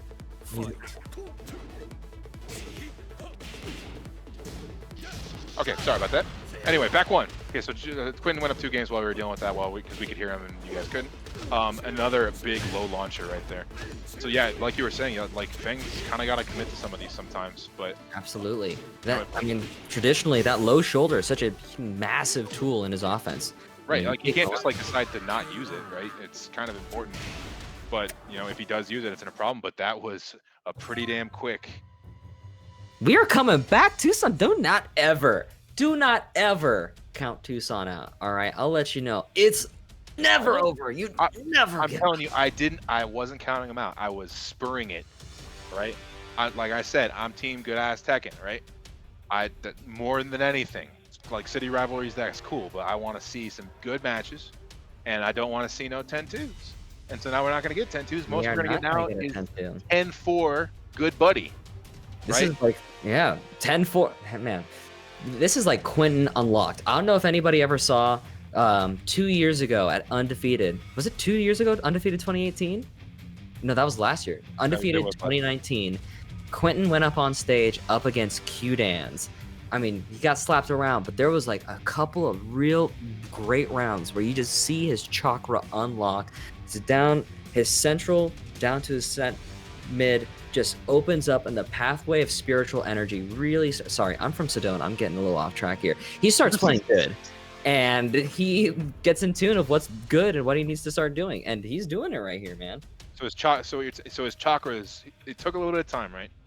But his chakras are now in balance, is what you're saying, and we're getting to the point where he's going to activate like Sage mode or any of those other modes, or he's really getting into the zone, because he's certainly getting into the zone right now, as far as I can tell. And so now the good question, like Kyle was putting out in the stream chat, is like, now are we in the realm where is Vic still feeling the Fang? Is he going to stick with it? Is he going to possibly switch to one of these other characters that he's got on deck? And, like I said, super interesting question, because he's got some decisions to make. That's kind of the downside. You have there's so many characters, because someone like Quentin, right? For the most part, it's like, are we double thinking this? Nope. Right? It's Jin now, right? Pretty much probably for the rest of the set, I would assume. But now Vic's like, well, who do I got all these juggling people I can pick? Who do I go for? New Lars is really good. New Lars is really good. New Bob is super hella good, man. That boy cheap as hell. Like I said, he's still got Claudio, and Claudio is still hella dangerous in season 4. Like, that didn't change. So you got options here, but sometimes you got to, the options a little too much. But no, we're sticking with. I can appreciate it as a character loyalist myself for the most part. I can appreciate the sticking with it, because he's still got the 6-4 lead. Yeah, he's got the lead. Just stay chill and let's leave. It's really, really, really not working. Now, I think that he probably should have switched stages by now, because he's kind of eating it on these stages. Oh God, there we go. We were talking about it. When is it gonna come out? The parry. You just saw him. No other character can parry that headbutt except for now he's feeling it, right? Before he wasn't feeling it, so he's like probably not comfortable with it. But now he's in the zone. Oh, he's got his own up forward too, man. Sidestep. Like, you know how many times since I've ever watched Vic play that I've ever seen anyone counter that move that perfectly against the wall? Very, very few times. Even the best players in the state have issues with that, and he just perfect call out of that maneuver, and he just knocked that off. Okay. Oh, finishes the string that time. Smart. You just gotta. He's taking that extra wave dash. Oop. Drop the combo, but it's okay. It wasn't catastrophic. When you're playing Mishima against an evasive character, you have to just take that extra dash forward, that wavy to really make sure, like, okay, this is aligned. This is not going anywhere. This is right on target. Good throw break. Oh, went for it twice. Ooh, we're getting punishes on everything now. Yeah, we punished back one. Complicated wire. Ooh. Complicated, and then nice decision to catch the back turn. Throw, man. Yep. Ooh, ooh, ooh. Drag you all around. He's feeling it. Yeah, he's definitely feeling it now, right? Mm-hmm. He's getting into his Q zone. Axe kick gets blocked. No punish on the back one. We're seeing a lot of electrics get blocked. I'm liking that I'm seeing these electrics start to hit. Oh, but now at the he puts him away from the wall. Bad throw. Bad throw. You never want to do that, even if the throw would have hit. Oh, what a whiff punish! Like very tip range. That was beautiful. Oh, down two. That finishes the string. Oh my gosh, and we are just having a reversal of fortune, ladies and gentlemen. You thought it was gonna be a sweep. You thought it was gonna be something coming out. And hell no, it man. was 6-1. Now 6-5. 6-5. Hey, message to our commentators real quick. I have now unmuting Abe, and you guys should unmute him as well. Okay. Sorry, guys. For that. That was a little confusing. I was thinking I was going crazy. Oh no! I'm like, well, dude, can they hear it? Can we hear it? Who can hear it? Should I keep talking? Should I not keep talking? Yeah, my bad. No, it's all good. Good. I mean, I like it. I like Abe unmuted. Let's keep. Like the people, like the people have demands. And part of the demands is Abe, right? That's what it's just straight. No doubt. So Man. you gotta sometimes you gotta kind of walk out in the balcony, as it were, and kind of give them the quick wave to let you know that you're still thinking about them. Yeah, no doubt. And did want to remind everybody again, !enter gets you into the raffle. It's not going as quickly as it looks like it was going to go initially. So shout outs to Mr. Quentin for bringing it back and shit. But yeah, another reminder, !enter gets you into the raffle. $20 TGZ gift card, guys. Go ahead. Alrighty. Big money. Check that into what could possibly be the equalizer. Oh, And there it is. it is coming out the switch. Here we come. Barbarino. B-O-B. That was so 4 in a row. So 4 in a row is the breaking point to make him switch to the Bob. Like I said, I kind of thought, since he played Lars, I kind of thought that the Lars would be the one over the Bob. I think that the Bob changes are really, really, really nice. I personally thought the Lars might come out, but it's cool to see this Bob too. I'm really interested to see. Oh, you should see, man. Vic's got a wave dash. Yeah, I believe it. Oh, Around that side. Quinn's got a sidestep electric. That's pretty good too. Oh, crushing him out. The demon scissors. It's tricky. This is the mentality. Like, you switch characters and the first round doesn't go your way. Like, yeah, right. I need time to dial in. I just need to get into my Bob headspace. well, yeah, you better figure it out though, because Quentin right now is on a whole nother level. Oh, great though. Great whip punish. Yeah, he's got him of his own. Doesn't land that combo. Oh, the big splat though. Okay. Good break. 2 break. One big commonality between his Bob and Fang is they both have tremendous pressure at the wall. Finishes the string. That's not launch punishable. Is it down back 1+2? It was. I Put didn't. it in the chat. Tell me, was that a punish? If that was the punish, that was sick, because I don't think I've ever seen that. That must have been, because he used cans, and he only uses that when he's sure. Yeah, I mean, I trust Quentin over myself in that regard, because he, like you said, man, he committed. Oh, we're out of there. Oh, no, we're out of anywhere. And on the ground, Q-Dog. Ooh. Bring that round back. Okay, finish. I love that elbow drop. Yeah. Oh, yeah. Down 1.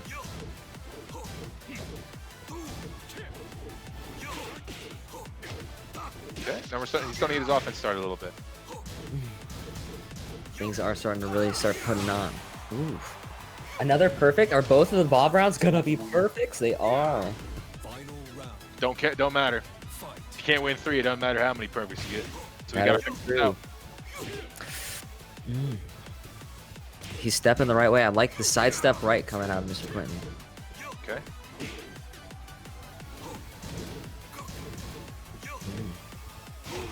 Oh, ducked the last possible second to eat that. So no perfect this time. Oh, the big boy combo with the bonus demon paw. That's chonky. That's some chonky. Oh. Oh my gosh, getting around that, the Oh, he got him. What do you call Bob's wave dash? His like crouch dash one, like electric hamburger fist. It's probably something like that. Well, his new the new up forward 4, right, is called the meat slicer, The which meat is slicer, meat right. cracker So jack. yeah, he's got all the food moves because America, cool. God bless. God bless. But- Tasty, tasty. I don't know if you saw this, but we are currently sitting 6-6. Dang. Which means we are now reverted to a first to 4. True. What Yes. a comeback! It's working out, man. This is really starting to put some heat on the boy. Like, I was unsure about the Bob switch. Not that I think that Vic's Bob isn't real. He's got a Bob. He Oh, yeah. 100% has a Bob. But, like, being able to switch that mindset deep in a set like that, I mean, I'm sure he must have been holding it in, just waiting for it to come out. But it's always a bit nervous switching to a new character. Deep in a set like that against Ultra Instinct Quentin too, right? Mhm. Like to play a new character into someone like Quentin, who is very clearly in a very good space right now in terms of his decision making and in terms of his move choice. It's tough, but now here's another question: is we sticking with that Bob? Is he gonna stick with that, or ooh, let's see. No, back to thing. Mm. Man, I would have liked him to feel it out a little bit more with the Bob. I was liking the things that he was like, 2 perfects. Come on, don't shy away from 2 perfects. True. But A little bit of a goof up with a rage drive on one of those rounds that could have, if Yeah. that rage drive would have hit, would have been hasta la pasta. Yeah, right. But at the same time, it's like, you run out of time. Because like I said, we're at the first to 4 now. So you don't have as much rope to deal with, like as much rope as you used to have before. You gotta kind of make these decisions and make them fast. Oh. Let's see. Oh, I really do like this stage. Ooh, I like that counter hit standing forward. Did I just say Can't ask, did I just say hasta la pasta? Yes, I did steal that from somebody who's much funnier than I am. It's a good saying, I think. And Went with the lead now, so he can just kind of hang back. Make Vic go after him. Especially now that he's feeling his defense a little bit more, it seems like, oh, there you go. See, bait out. Ooh, the switch, perfect knowledge to know to go straight for the savage. That's what it's called, savage sword. Yep, that was slick. Hell sweet. Feeling it. Going in.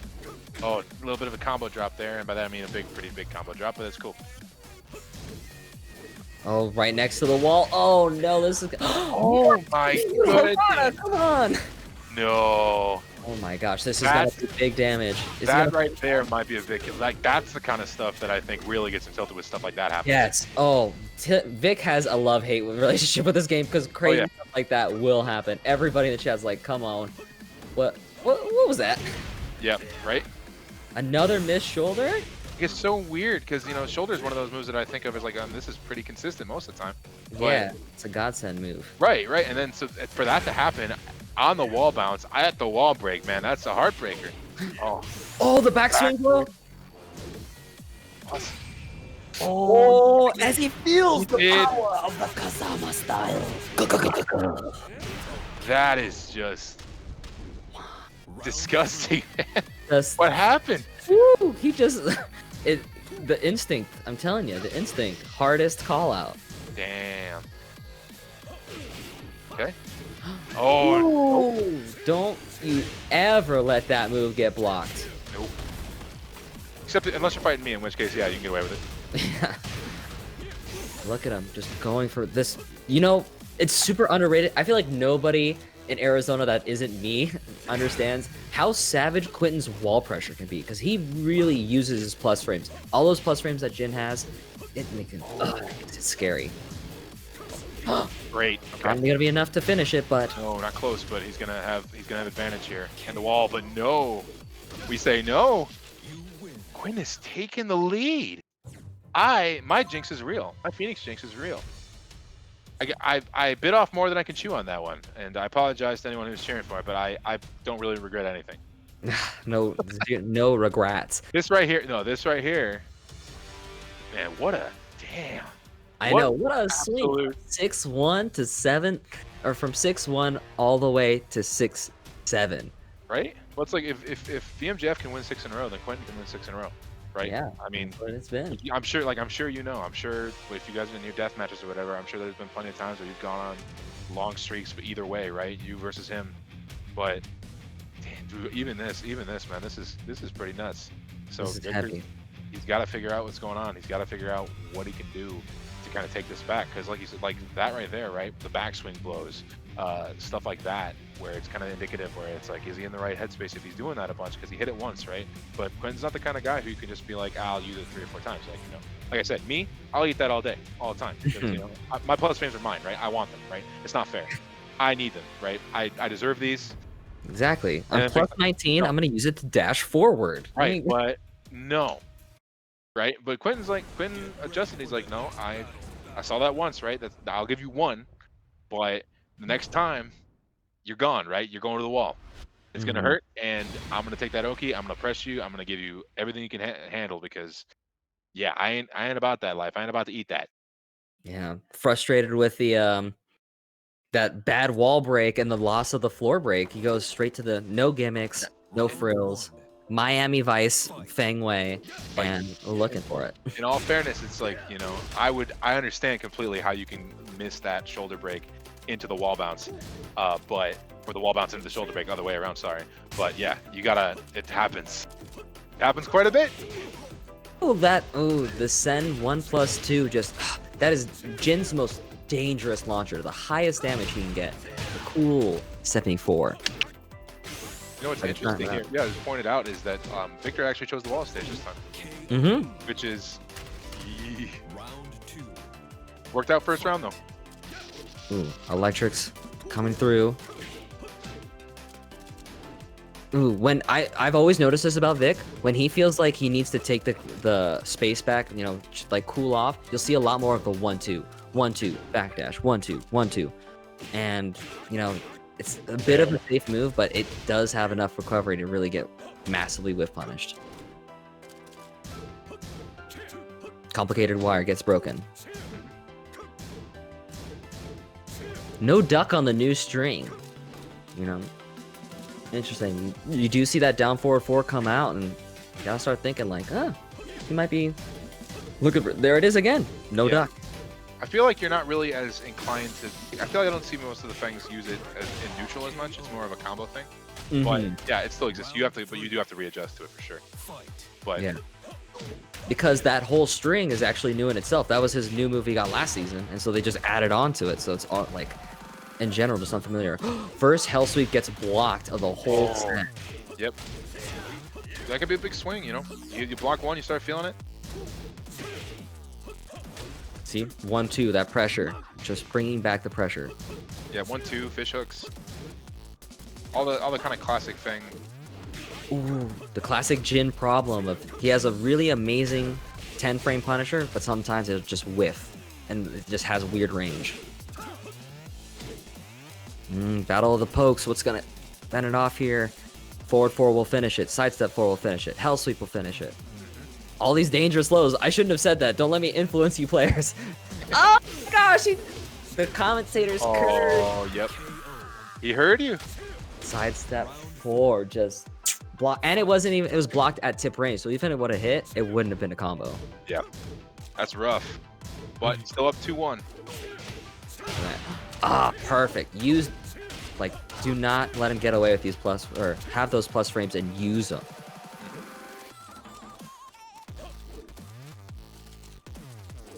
Fishing that back 2 from Jin. Incredible range, incredible safety. Just a super excellent mid poke right there. Right, and like I was saying before, since Vic doesn't have the life lead anymore, he can't just kind of sit back here and make use of that 4-4. He's got to come in, and you know, and Quentin's he's waiting for him. So you gotta be careful on the approach. Ooh, weird drop. Just not close enough on the dash to 3-1. Ooh, no punish on the Iron Mountain. Yeah, shoulder punishes are some things that some people are born with. You know, he did back forward. I think he just messed up his electric. Which is strange, because he... Oh, there we go, while standing forward. Quentin doesn't usually go for block punishes. Oh, yep. Gotta see it. So obviously now Vic is behind, so that means if I want to cheer for the good ass Tekken, I gotta, you know, gotta switch. plus the Phoenix thing. So you gotta let's figure this out. For anybody who's joining us late, the set started off 1-1 and then 6 straight games for VMGF. Mr. Quentin just reversed that with 6 straight games of his own. So it's been an amazing ride. Back 2-1. Oh, and the backswing blow finally connects. Yes. Counter hit. Beautiful. All right, so we're back to it. We're back. Now. He's finally. Whew. So what now? First to 3. 1 standard tournament final set. Exactly. 7-7, and it is first to 3. All that. Not for nothing, but it's all come down here. So I mean, like I said this before, like this night, like so far, man, this could not have gone much better in terms of competitive integrity of the games. Like this has obviously gone the complete opposite direction as the undercard went, because Marty Beanie was completely neck and neck the entire time, just back and forth, blow for blow. And this has been much more pendulum, you know, very streaky swings, momentum, back and forth. So now Vic's got this one game on him, right? So he's got the momentum in his favor. So can he now convert that into multiple victories in a row? And if that's the case, can Quentin stymie the flow, and can we get this back to, can he take the momentum back? Yeah, that is true. It's hard for me to look at this as like you said, it's just, you know, this is a tournament grand finals right here of first to 3, but it's a first to 3 with 14 games of head games, data, adjustments, like the best kind of first to 3, really. Yeah, because it's like you got this whole time to do your homework. It's like you've had the practical exam up to this point. So now you get to go in, and it's like all this stuff that's built upon each other. That's why first attempts are so cool. So to see these adjustments, to see how they go with this, going with the classic Jin pants. Let's rock it. That's what fun fact, every match he's won was wearing this costume. When he had the blue pants, those were losses in the beginning. Yeah. I mean, if you want to channel victory, right? You pick on the fashion. Yeah. That's what he's wearing Tekken 4, right? That was one of them. Whatever. I don't know. Tekken 3. Whatever. Who cares? Looking good in Tekken. Don't care. Yeah. He's on the hoodie. Whatever. Good Break up. interrupt on the laser cannon. Okay. Ooh, I love that as an option after getting that lunging high kick that recovers so forward, using lunging mid kick, that thruster, the forward 4, catching them. Because if you go on for something crazy, that is like the counter hit move. And he got a really good back 2-1 whiff punish that really stopped kind of Victor's momentum from further away. See, that's a good throw right there, because now he's got the wall. Exactly. That's exactly how you want to use those throws for position. Oh, great choice. Beat the low get up kick. Mamma mia! Dude, that's nuts. But then he'll get his own little get up kick and the nice screw. Oh yeah, that was such a cool combo right there, pulling him off. Oh no, there he goes again with those dash jabs that just lost him combos in the first couple of games too. Oh, Press the amazing button. choice. Yep. Way too, right there, that crouch dash 3 is uninterruptible, even with a crouch jab.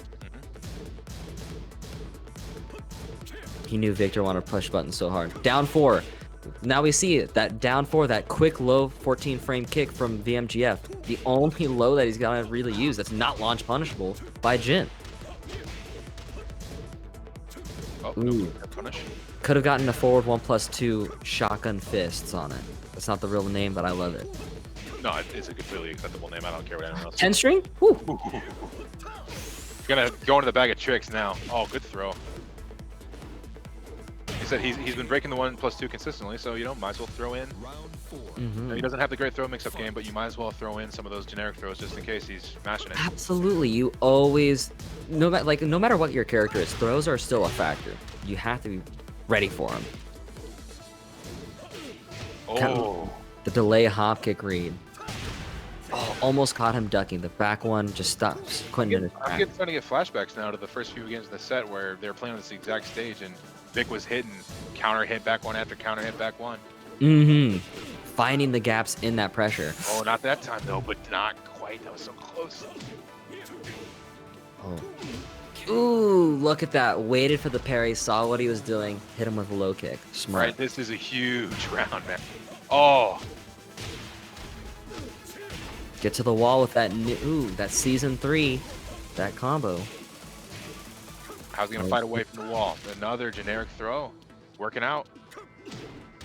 Ooh, right in his grill for that sidestep 4. Seems like he's going back to what was working for him at the very beginning, which is the sidestep 4s and the back ones. Nice. Broke 1+2 grab again. Oh my gosh, this isn't gonna be enough to kill, but he's gonna have one hell of a situation afterwards. Oh, I love it. Punch in the back of the knee. Oh my goodness. Oh, he missed it. Oh no. That's such a the fucking Oh God, I would be fuming. That was so sick. Oh, how heartbreaking. Got the punch, the rare ass punch, Sabaki. Flipped him away. I'm looking at my stream monitor right now because I have to see that replay. I saw it. I thought it was over, man. I didn't see it. I didn't see this Baki. And I thought Vic was going to take it, and then Quentin had it. He had the low parry, he had the setup, he kept the rage, which I love.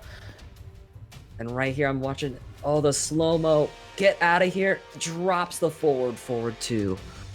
Oh my gosh. Man. And you know, like he gave Victor just that little bit of momentum, like because he taunted, right? Like maybe he was gonna lose anyway, but he taunted. He's feeling like he got away with it. He's got the lead now. Mm-hmm. Gotta wonder, is he gonna be able to snowball that in? Because we're 2 away, right? This is crunch time. You know, Victor's been in his fair share of grand finals, and he's won more than his fair share of grand finals. So, you know, this is his kind of arena. This is where he's at. So, yeah, to take that first game and to make this, you know, take that first game in this first of 3, that's huge. Especially in that fashion where it's just like, man, it's just such heartbreaking. It was gonna be so sick. It was still sick. Just didn't work out. It wasn't quite as sick as it could have been. I know. This is a good point. VMGF in the chat said that the slow-mo could have fucked him up because after the recovery of it was still sort of in the slow-mo, so that could have eaten the input for the forward 2, and that's why I only got forward 2. Yeah. Gotta wonder. But, you know, a lot of what ifs, but we gotta get back to it now. No time to look back. Yep, just moving forward. Electrics being blocked, giving that little bit of that pushback of just get off me.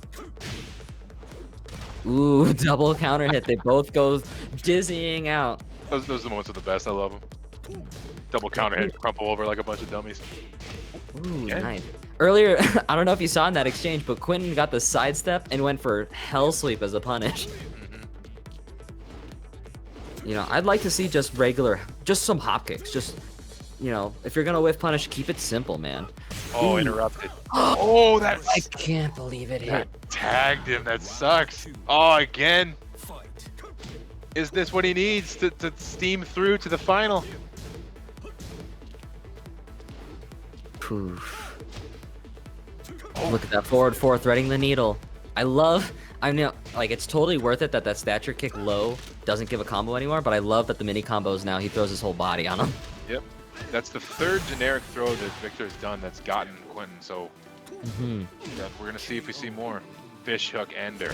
I like it. And again, is he going to taunt every single round? I think he is. Oh, man. Oh, there it is. The classic, the old reliable. The old reliable. Up forward 2. Up forward Quentin 2. It's a recompose, man. Oh. Ooh, big whiff. No punish. Hop kick punish though. There we Oh, go. right at the top of the skull. Ooh, look at that modified combo for the wall. That was juicy. I like that. Oh, 2-1. knocked him out of it. 2-1 is like insurance. Like, you just gotta have it. That's it, right? Yep. Nice. Damage. Oh my gosh, and it's now 9-7 here. Went for the key charge instead of the regular taunt. Like I said, this is crunch time. This is VMGF time. This is where it happens. Like, he's been in this situation I don't know how many times before, many times. But we've already seen Quentin can come back. He won 6 straight. If he can win 6 straight, he can win 3 straight. So that's all you got to do. Yeah, man. All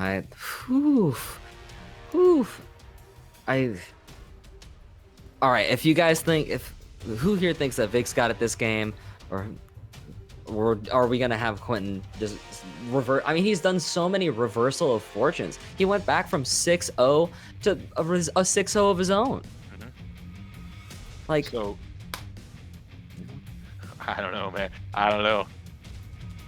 Because you know he can do it, but you know, taunting VMGF is kind of a little bit of a different animal than regular one. Like yeah. he's 100% feeling it now. Like you were talking before, how he got frustrated after those few rounds where things didn't quite go his way and there was some weird janky stuff going on. But he's recaptured the momentum. He's got it 100% in his corner right now. And that is 100% when he's at his most dangerous, when he's not having to worry about, you know, when he's not overthinking it, when he's just going in and he's doing what he's got to do and he's playing his game and playing his offense. So yeah, He's gotta be I'm feeling himself. stoked though. I'm super. This is gonna be awesome either way. Interesting choice. We're going to Souk, which is the smallest stage in the game. This thing is teeny itty bitty tiny.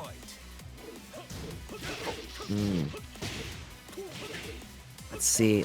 Quentin just needs to get like a nice round, and oh, we need to get a nice ass electric right there. So clean. Oh no, no forward tech. Doesn't get the full wall combo. Oh my gosh, I felt that up forward two coming from like so far away. That's where it's most dangerous, is that little area right there where you can't step it easily to its weak side. Oh, the counter hit. +7 on that. Ooh! No, he didn't go for Rage Art right away. Yeah. Oh no. That could have been around. Didn't have a harder problem because his Rage Art is high? No, it will always hit. Really? Okay, cool. Off of a low parry. High Rage Arts have the best hitbox of any high in the game.